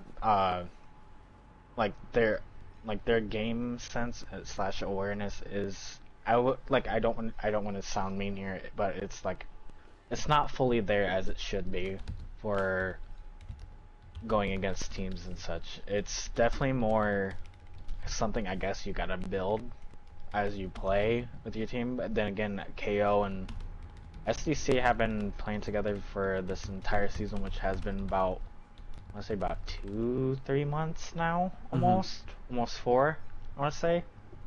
So it's definitely more of like possibly an eternal team thing. So it's going to be an interesting one to work out for sure. As we head into Rialto now, just waiting for some substitutions to come out, as it looks like Stardust Crusaders are going to be running the Ant and Eldritch tank line yet again. Dash and Wakucha are going to remain on the DPS line, and it's going to be Mad Dragon and Insane as well. Strife and Uravity are both going to take a brief recess here. It's just waiting for Cosmic Omnics to come out with their swaps as well. If you would like, I can rename the teams again. Yes, please. Just give me one moment. Swap out of that, and here you go.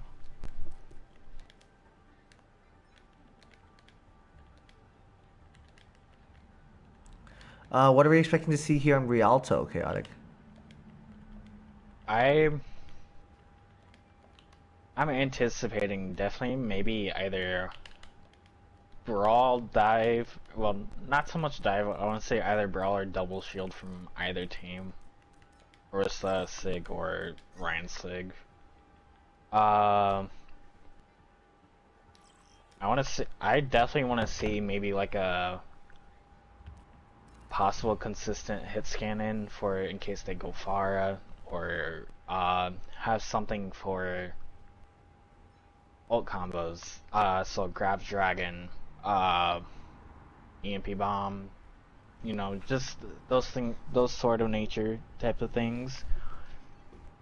As for your Could be a very sniper heavy fight here as well. We know that Crossfire and Anime can both get jobs done on hit scan heroes, and Dash and Wakucha's track records speak for themselves as well. So just anticipate lots of first person cameras coming up. Chad as Syndicate and AJ are going to be our DPS lineup for Cosmic Omnics. Kitty's going to remain in, but Wukong's going to take a recess as Twisted Pork is going to come in to partner her. I believe that means Twisted Pork is not going to be on the main tank and Kitty on the off tank. Don't quote me on that, chat. And a Mystic and Cross on the support lineup.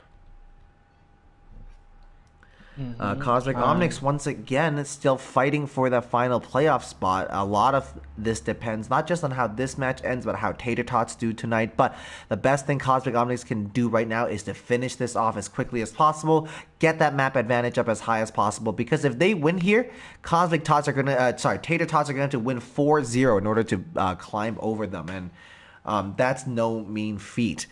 Really just hoping to be able to clean this up. Cosmic Omnics just looked a little messy in the end of Volskaya, but if they win this, they put themselves within reaching distance of that. I mean, they will be in that final playoff spot, and if the season just ends there, then they should be good to go.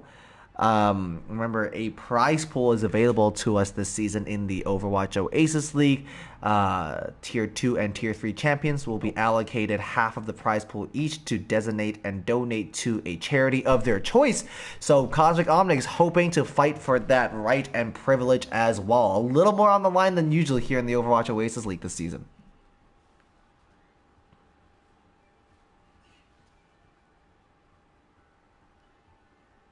Alright, Stardust Crusaders are ready. We are just waiting for a ready from KO. And KO has given the ready. Here we go. Chat's anticipating some Hog Zarya to come out here. Welcome to Rialto. I can't say I disagree. I feel like that's fair enough, given what information we have. Cosmic Omnics hoping to just wrap this up nice and quickly. You don't want, when it comes to like these clutch situations where there's a lot of pressure going on, you don't really want to dilly-dally, Chaotic. If there's a chance to get it done on map 3, you don't want to wait till map 5, because then your nerves just build and build and build and build, and then your anxiety gets to you, and then you come out here, you're all shaky, and then you fat finger some ults. So hopefully Cosmic Omnics is just able to get this done, because if they leave this for a map 5 2-2 looking a reverse sweep in the eyes, I mean, that's got to be some bulletproof mental to keep yourself working through that.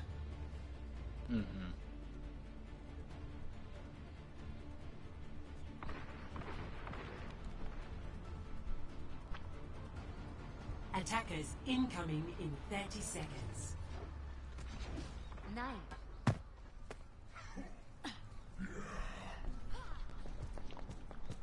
We do see the Hog. Kitty is playing the main tank right now, so...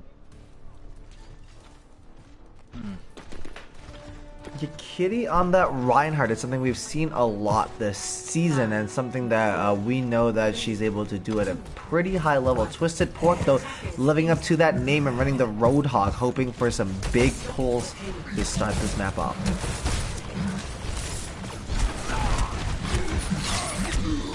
Oh, Twisted Pork just overextending a little bit, feeding a lot of ult charge over towards Eldritch Arcana here. As both teams just jostle for card control and trying to fight over this corner. Anthony Hopkins is going to get chunked down to half as well. So just a bit of a soft reset coming out from Cosmic Omnics to allow Kitty some time to get that shield back up. Syndicate Slayer is back on that signature Genji. A very, very good Bionade is going to come out, but the immortality from Insane is going to be absolutely key here to keep everybody alive and healthy. Syndicate Slayer already 3/4 of their way towards that Blade, but that's unnecessary as the Earth Shatter from Kitty is going to come out. Both teams trading out here. The Nano Kitty is unable to get too much work done, given some really good peel coming out. Oh my goodness, that is a big pin coming out from Kitty, going extremely deep, and she is going to be cut down here. Not before creating a little bit of space for a pick to come out onto Wakucha, but that's a bit, that's pretty risky business there, Chaotic. That was really, really... That was really upsetting for as a team player just to see Kitty do that, go right into the backline hit, but it, like you said, it did create space, so they might be able to touch it on the Blade. Now Syndicate Slayer has the Blade online. Are they going to touch and are they going to commit this ultimate? The answer is no to that first question. And it doesn't look like any ultimates are going to come out either. Syndicate is going to just play some hide and seek. Just kind of relax here. Take a quick bio break mid-map. No worries. Just gonna bring us over to Kitty now, coming out of spawn. But I'm surprised the Blade didn't come out there. Given how quickly Syndicate Slayer has been charging them, that was definitely worth a gamble, but they chose not to. Maybe hoping to combo it with an EMP here for maximum effect. Oh, Crossfire getting caught in position is going to be absolutely brutal. Eldritch is going to get hooked eventually as well and is going to get cut down. So both these teams looking fairly even. And now Kitty with an enormous shatter is going to come out as well onto that backline. And now Syndicate Slayer with that Nano Blade might just be a little over ulting there. A lot of things were used. I don't know. If the shatter came out, I don't know if the Nano Blade was necessary and vice versa. On the bright side, Anime has been able to hold on to that EMP though, which is crucial to this next fight, especially given a grab might be on their way in.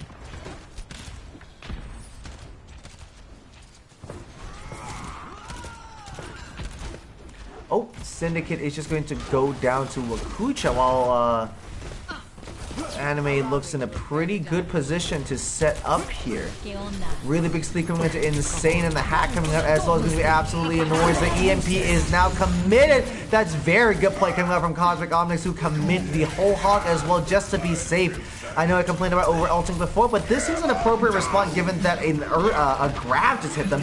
Twisted Pork in a lot of trouble. So all these ults still might not be enough for Cosmic Omnics here as they take a lot of damage and are now forced to back up. Hopkins is just half health now, but fearlessly swinging away at Kitty, who is just forced to shield hop all the way back to her spawn. The Nano Boost is committed just to keep them alive. The counterpin is there as the Reinhardt's tap nipples, as Wakucha now taking a lot of damage, and nobody's able to touch. And the Nano Boost being committed to just to keep Kitty alive might be worth it, but you're hoping if you commit that, then you're at least able to stall the card out a little more. Now Twisted Pork and Anime Weave AJ are both going to take some damage as well and be sent back to spawn. Those stagger picks are going to be absolutely enormous and hindering Cosmic Omnic's ability to come back and touch Chaotic. This looks very, very good for Stardust Crusaders. Most definitely. It looks like they are proving the points and being maybe a map 5 team. But it's just definitely more seeing what KO could do to try to counteract this and stop this hard pushing that's coming from Stardust. Yeah, Riptide coming out is going to take down Kitty as well. Syndicate Slayer isn't that far away from a Blade, but is being chased down by a Coalescence at the moment. The healing is there eventually, but so is a Wakucha Mine.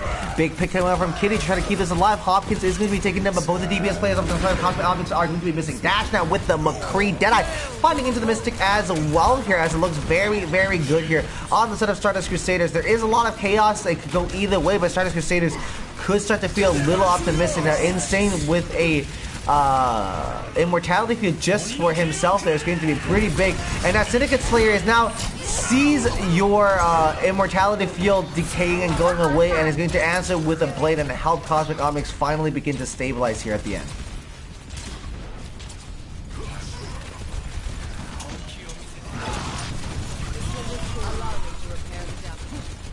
I definitely think this is where Chaos Chaos should definitely swap off the Genji and get something more damage and heavy, helping break down shields, because they do have the Pharah and all, but they don't have anything else to really get the potential picks that they need immediately. Genji is kind of not in a good spot.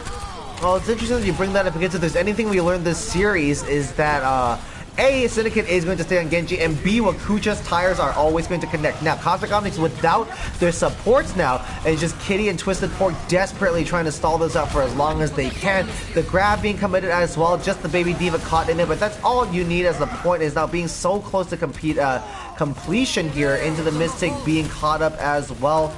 As now it just looks like it is Anime Weave AJ on the point on the Mei, trying to hold on. Syndicate switching over onto from the Genji over onto the Genji is going to get cut down as well. Kitty now onto the Diva. Twisted Pork with the minefield online could be a game changer here. Now the contest is going to be extremely difficult. Insane and the rest of their crew taking a lot of damage. Once again, a very, very timely immortality field is going to mean that Stardust Crusaders are going to be able to finish the point with 1 minute and 38 seconds remaining.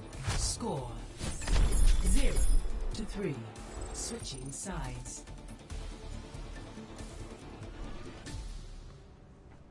Initiating match.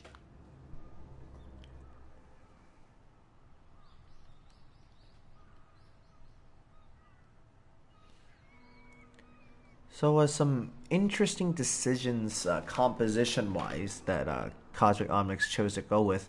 Sombra Genji is something we associate a lot with an attacking run, and definitely not an indoors defensive run, as we saw right there at the end of Temple. So Ready for Not quite sure about that decision there. That's not something I personally would have went with. And it looks like Syndicate Slayer is going to stay on that Genji, and Anime is going to open us up with some Widowmaker spice.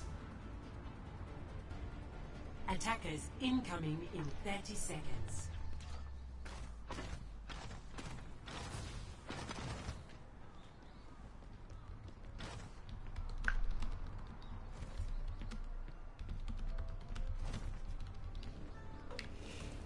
And it looks like a very standard brawl composition here. Well, I say standard. We haven't seen, we've seen close to no Lucio come out today.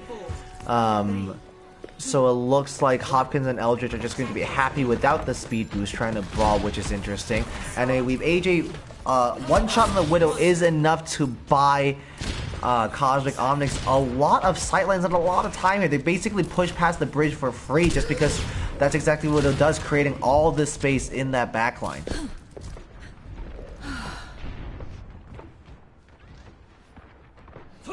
And switching over onto the Hanzo, we have the Shimada brothers in full swing here. Syndicate choosing to continue to remain on the Genji, but to be fair, we could be finding a lot more love for this Genji on this on the attack than on the defense. We have seen some crazy Genji things play out on Rialto at the pro level. Who can forget the Sparkle EQO duels that we have seen? Sorry to remind you of that. Bleem as well. Kuja and Hopkins are both going to find picks. Cosmic Omnics are sent back to spawn.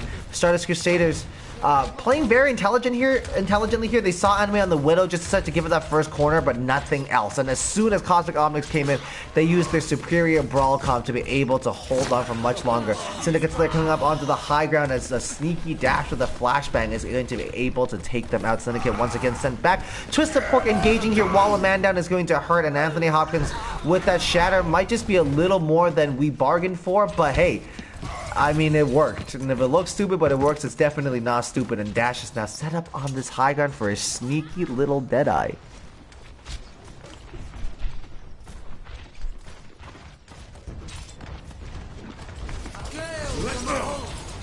Oh, Twisted Pork with an early pick, and now Dash, you did this last time, and oh my goodness, they're gonna let him get away with it again. Eventually, they are going to get caught up in that coalescence, but if that's how Syndicate Slayer went down, you're hoping Anime Weave Agent doesn't go down in the exact same way. Syndicate Slayer now this time eating a tire to the face instead of a flashbang, but equally deadly and effective. Cosmic Omnics here have invested the Valk here, and Twisted Pork falls for the second time this fight. It looks like Stardust Crusaders are going to be able to continue to hold on to this. Just a little over 90 seconds remaining here. Eldritch Arcana has that ever important grab online, but as does Red Hood Kitty, and not just that, Kitty can pair that now with a Syndicate Slayer Genji Blade, or more importantly, a Hanzo Dragon Strike. Now we're hoping they don't invest all three ultimates here, but from everything I've seen in chat, people do not have a lot of belief in Cosmic Omnic's ability to be hold on to these ultimates and not just dumping them out.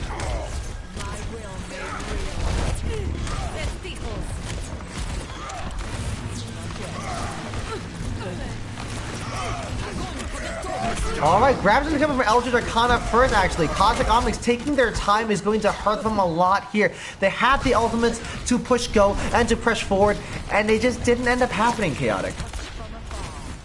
I'm just wondering where the grab went. Well, the answer is nowhere. Kitty still has it, so I guess it's better than a wasted grab.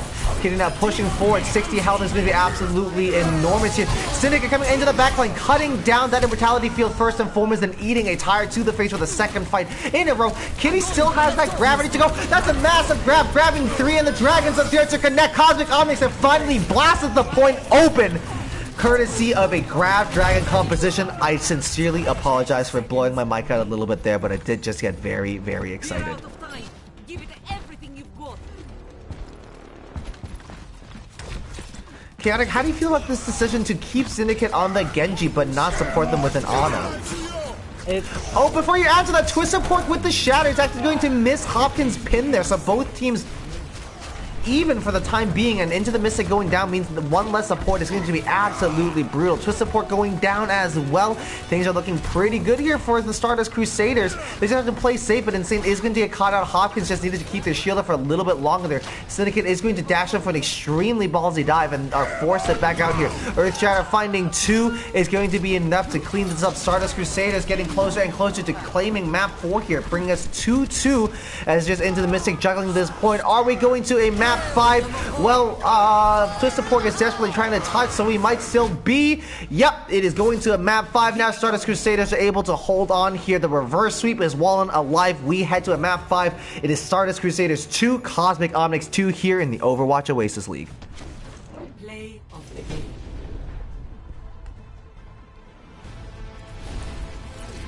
I think after maybe the first and second break from coming from Syndicate, he should have swapped off. That Genji was not bringing as much value as it was maybe on like map 1 or 2. Can someone in chat with more knowledge and brain cells than me and more well informed than me, could you guys let me know what other things Syndicate plays? Because they're gold border and they're good Genji, which means that they're probably good at other heroes. So I'm just very, very interested to see why Cosmic Omnics are so insistent on keeping them on that Genji pick every time they come out.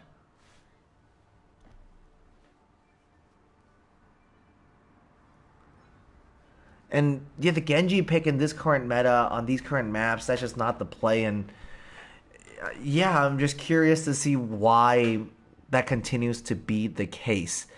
So now headed into a map 5, Cosmic Omnics once again playing for a spot in the playoffs. They are a pretty solid 8th right now, which means that they are just able to eke in.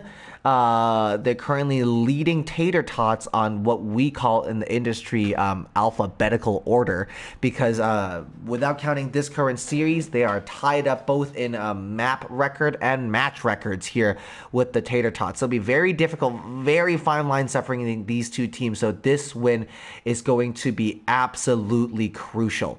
And on the side of Stardust Crusaders, they did clinch their playoff spot, but they do have to hang on to that second seed because that seeding is going to be absolutely enormous to guarantee them an easy first round pick here. Not just that though, a little bit of pride on the line now. Stardust Crusaders could just be walking home with a reverse sweep, so regardless of what the stakes are, the players are going to be pretty invested in whatever happens over the next 15 to 20 minutes. Agreed. As we are waiting for swaps, I'm going to be looking at chat again, seeing what everyone else is thinking. I mean, chat's echoing a lot of our thoughts, Chaotic. Just a lot of question marks about the compositions. Reaper Young Soldier Echo is, from what my understanding, what Syndicate does play. As we were looking.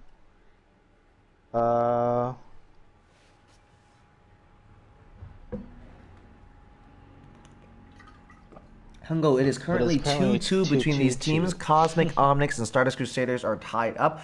Cosmic Omnics had set themselves up for 3 match points in a row now. They were 2-0 up, looking extremely comfortable getting there.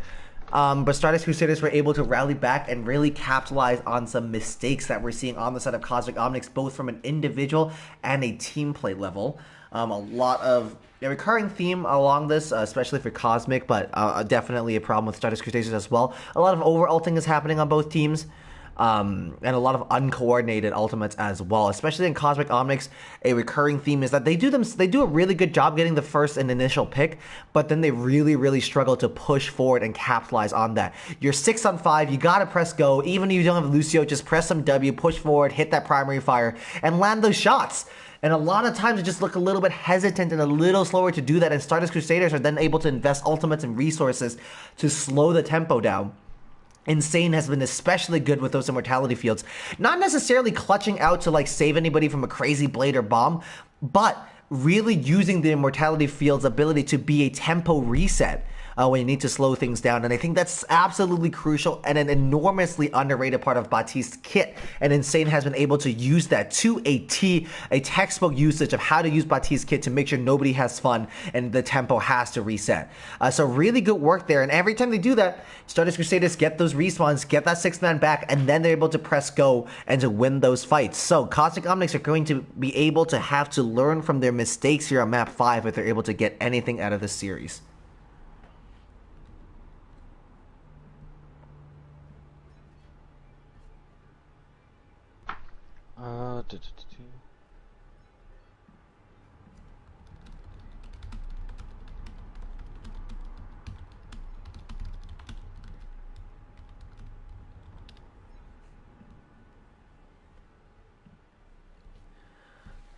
Both teams just taking their time in match chat, just banging some heads together, trying to come up with the best compositions possible. And it looks like on the side of Cosmic Omnics, their Lijiang lineup is going to be Tai and Kitty on the tank line, Cross and AJ. So Syndicate is going to be subbed out. We might just be missing some Genji play.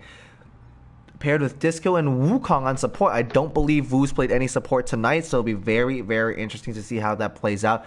That's a very high SR lineup as well. Both teams maxing them out at 58 and 57 respectively. As we see Stardust Crusaders, the support lineup is rock solid. Insane and Mag Dragon, they're coming on to their 5th map of the evening, and they've looked very, very comfortable. I just went on a crazy, I just wrote a bit of a love letter to Insane's Baptiste gameplay today, so expect nothing less from that coming on to Lijiang.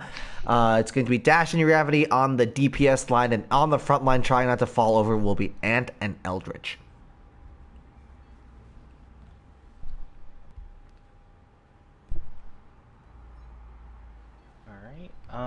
Just double checking lineups and then hopefully get ready. It's Time Kitty, Cross, and Meg.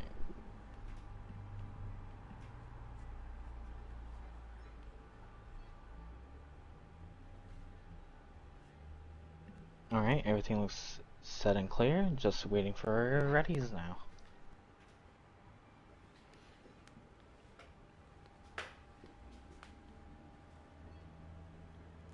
Lijiang, as well as one of my thank you for suddenly reminding me about Lijiang. Lijiang is one of my personal favorites as well. It's just such a fun map, and the map geometry is really fun to be able to enable a lot of different compositions. But not only that, Lijiang is just pretty, just like looking at it. Lijiang actually doesn't really refer to a specific, like the word Lijiang itself is actually a river in southwestern China, and it's one of the more famous tourist spots there. Mm-hmm. Both teams are ready, and we're going into our map 5. Now arriving at Lijiang Tower. Oh.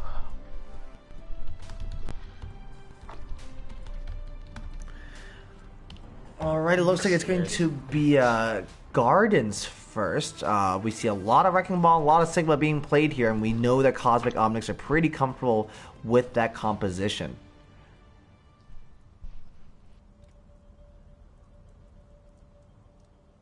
On the other side, we do know that Brawl is everybody's comfort pick as well, and given how White Room is set up here, wouldn't be surprised to just see them go full meta, run that Ryan Zarya, some Reaper, especially after the recent buffs, could be pretty good. Crossfire, though, on that far, we know what they can do on that hero, so it's up to Wukong to support that tank line solo.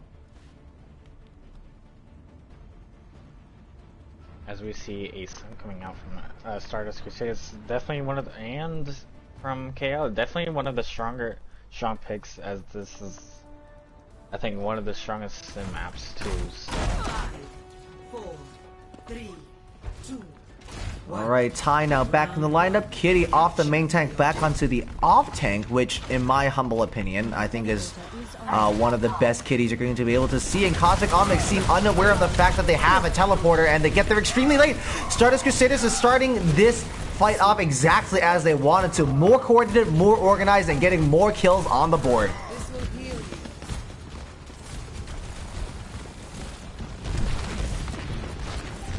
Stardust Crusaders got to point a little earlier. Cosmic Omnics just looked to have overshot the TP there.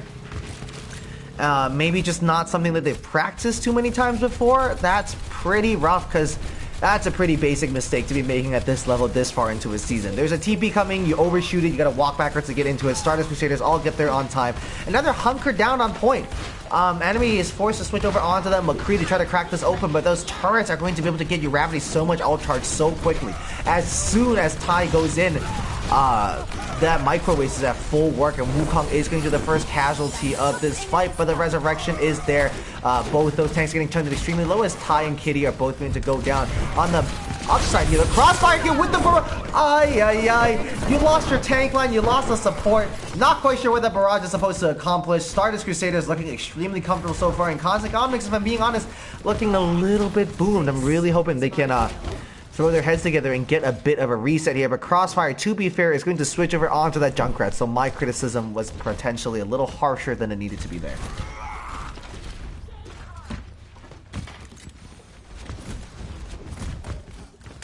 KO opting into going to White Room, so let's see what type of magic they can pull out. Well, running face first into an amplification matrix cannot be pleasant here. Insane once again doing so well, playing the tempo from that backline. Eldritch Arcana now with that grab ready to go as well. It's going to chuck it in. It catches 4. That's a lot of damage, baby. And it does up to Hopkins just swing away and to capitalize on all of this. But the only damage they were able to get done is to demech Kitty, but eventually the picks are going to come through. Hopkins pinning straight into a trap, which is going to give Insane and Mag Dragon a little more ult charge here. Stardust Crusaders continue to look extremely comfortable. Hopkins now with the Earth Shatter online. We're 90% and ticking now. It's going to look pretty tough for Cosmic Omnics to get anything done right now.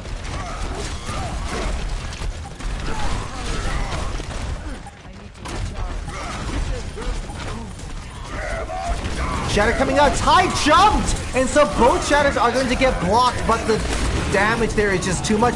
Kitty with a triple go. Could have just turned this around, though. This is absolutely enormous. Anime is going to go down, but Wukong is now picking up where Kitty dropped off. Kitty is still alive, eventually taking down Eldritch. That is a Kitty deadlift, my friends, and it's just Anthony Hopkins left on point, and they're going to get cut down as well. Oh my goodness. Kitty putting this team on their back, as she so often puts the stream team on her back as well. That Diva Bomb was absolutely enormous, and to be able to stay alive through the chaos and through that brawl, facing off Eldritch Arcana Zarya one-on-one like that and able to walk away victorious is absolutely enormous. Cosmic Omnics are still in this fight.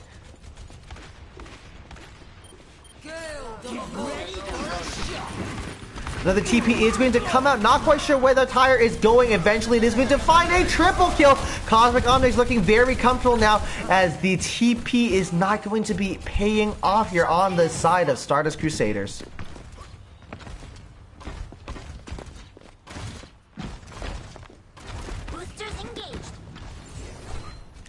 Tai now has that Earth Shatter ready to go as well, looking for some early damage to come out. That's the only ultimate they have, though, and at this deficit, Cosmic Omnics are going to play this tempo really well and extremely intelligently to make this work. Now, Eldritch Arcana with the grab here could be absolutely enormous. That bubble onto Anthony Hopkins is going to block most of that Earth Shatter from connecting, and that is a very, very good grab coming out. The Immortality Field from Insane is going to allow for so much aggression to come out, and Cosmic Omnics players going to drop left, right, and center dash with the Deadeye. Got to invest a lot of ultimates to take Kitty down, and that's exactly what they have done here. And it looks like Cosmic Omnics are in a little bit of trouble. I don't think anybody else can touch here. Stardust Crusaders are going to lock the point out 100 to 73.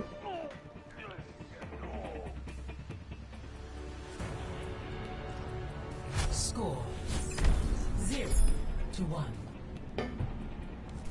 Chaotic, this could be the series defining point here. And we've had some crazy Overwatch happen so far. What are your thoughts?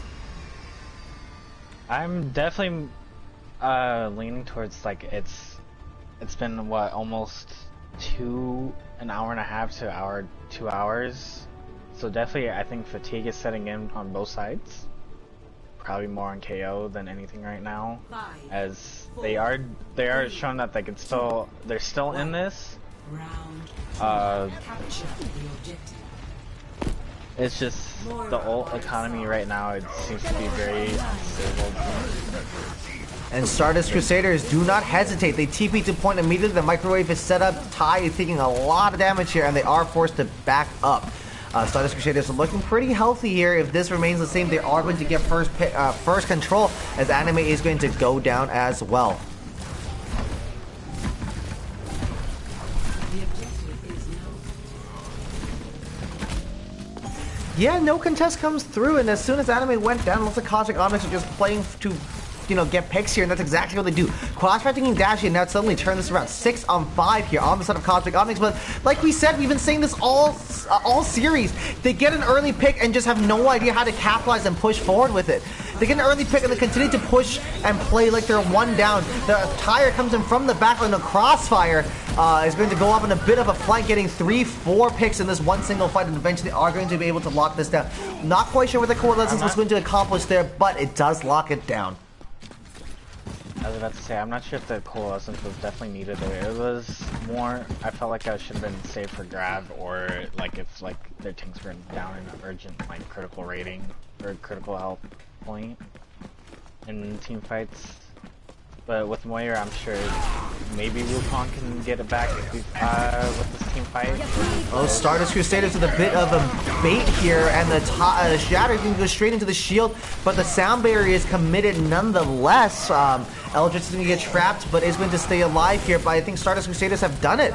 That Symmetra Photon barrier was kind of enough, along with the TP fake out here.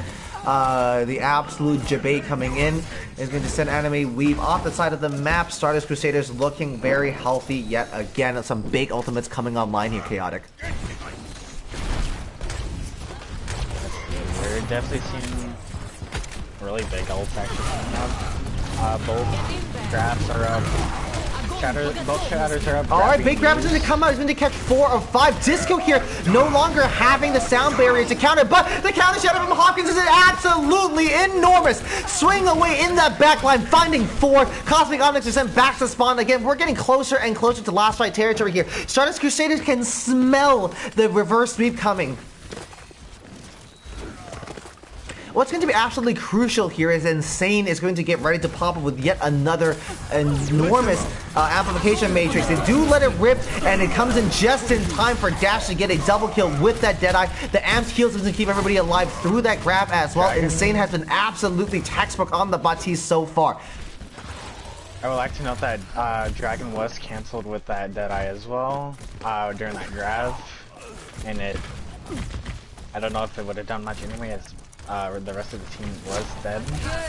Last fight territory now. The Coalescence is going to come out, and Stardust Crusaders are going to try to get back to this point, but Eldritch here is going to take a lot of damage. Crossfire with the tire ready to go as well, probably choosing not to use it here, just laying down a lot of damage with that primary fire. Going to take a lot of work here to get rid of those turrets though, as Anime here on a bit of a flank. You Rowdy gonna get so much work done. Disco finally connecting the sound barrier, but that's too little too late. Oh my goodness, you Rowdy and the Symmetra is unstoppable. Stardust Crusaders win 3-2. They have secured the reverse sweep here in the Overwatch Oasis League. I don't believe it. They started off looking like they were in a lot of trouble here, but Cosmic Omnics, with a combination of over-ulting and Stardust Crusaders popping up with enormous moments, were able to lock down the reverse sweep and continue to draw up with White Walkers at first on the table. They are down once again on map record, but their overall match streak, they're doing okay. 8-1 so far this season. We are going to the playoffs, baby. And now Cosmic Omnics now in a bit of trouble. A lot is going to rest on how Tater Tots do later this week. I'm going to double check the schedule. It looks like Tater Tots are going to be facing off against well, a team, and I'm going to pull that up in a second. Tater Tots haven't had their game scheduled quite yet, so I don't have that pulled up right at this moment, but Tater Tots now are in a prime position to take advantage of the fact that Cosmic Omnics dropped a couple maps and ended up dropping the series here along with the spaghetti all over the floor. Yeah, that's going to be pretty tough loss to have to stomach their Cosmic Omnics. They were very close to locking that down and pushing themselves into that playoff spot. Chaotic. Mm-hmm. It was definitely looking good for a KO, but then after, like, I believe after that EMP on Full Sky, it kind of made made it look like a downward spiral for the KO, making Stardust look more dominant. But they all of them did play well in the end. It was just ult economies, management, and everything else that came into play. Overall, congrats to Stardust and well done KO. Both teams did well, as said before. So it looks like some early nominations are coming out. Dash and Strife are going to receive the nominations on the side of Stardust Crusaders and just waiting for their response to KO. I'm going to just throw an early hat in the ring. Oh no, Hopkins hit them with the "you had us" in the first half. Not going to lie in chat. That's brutal. I just very quickly I think Insane should walk home with an MVP. I think Insane played some extremely good Baptiste. They're playing all 5 maps and just laser focus with those amplification matrices and those immortality fields. Both Insane and Mag Dragon were all in all 5 maps, and they played incredibly well. They kept their team up. They did what they're supposed to do. Insane pulled some crazy and interesting bat fields, so it was... Syndicate and Cross come from Stardust. And yeah, for DPS players here, I really want to highlight Dash's play. I think Dash's play was maybe a little less explosive than Uravity's, pun intended, given that Uravity plays a lot of Junkrat. But Dash being consistent and just being able to just stay alive and pump out damage, I think echoes a lot of what I liked about Insane. Insane didn't do anything ridiculous, but was just there making those intelligent decisions and staying alive and not dying and not feeding. And I think that's extremely important. And I say Dash gets my pick there. I don't know how you feel about that.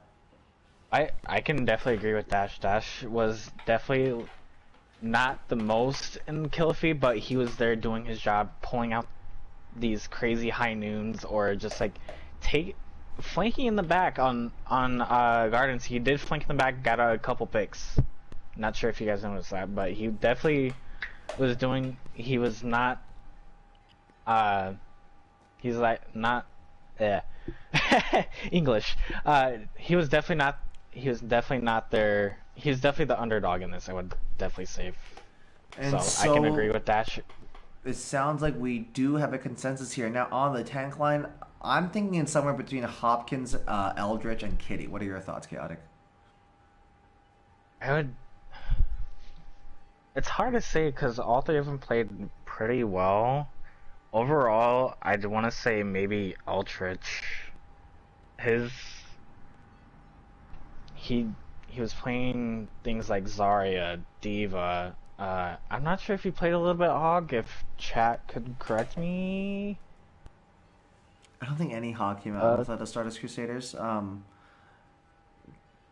But I think that's fair enough. Eldritch did perform very solidly alongside this ever-changing tank line. I think Stardust Crusaders deserve a lot of credit for what they've done today. But Kitty, whenever she was on the off-tank, was absolutely popping. On the main tank was pretty 50-50, but her off-tank play on Zarya and Diva were absolutely phenomenal. I can definitely agree with that. Overall, I'm leaning between Eldritch and Kitty right now, to be honest. and it's hard between the two. I think for me, if Kitty had been on more off-tank maps, this would be a pretty easy dub for her. I think she was definitely one of the best players in the lobby when she was on the off-tank. And on the main tank, I think it just limits a little bit of her natural ability to go and get picks and go and pop off. So I'm leaning slightly more towards Kitty, but I'm very happy to give Eldritch an honorable mention. Yeah, we could definitely do that. That sounds great. For support, I definitely want to go for Insane. Yeah, it's going to be... Definitely.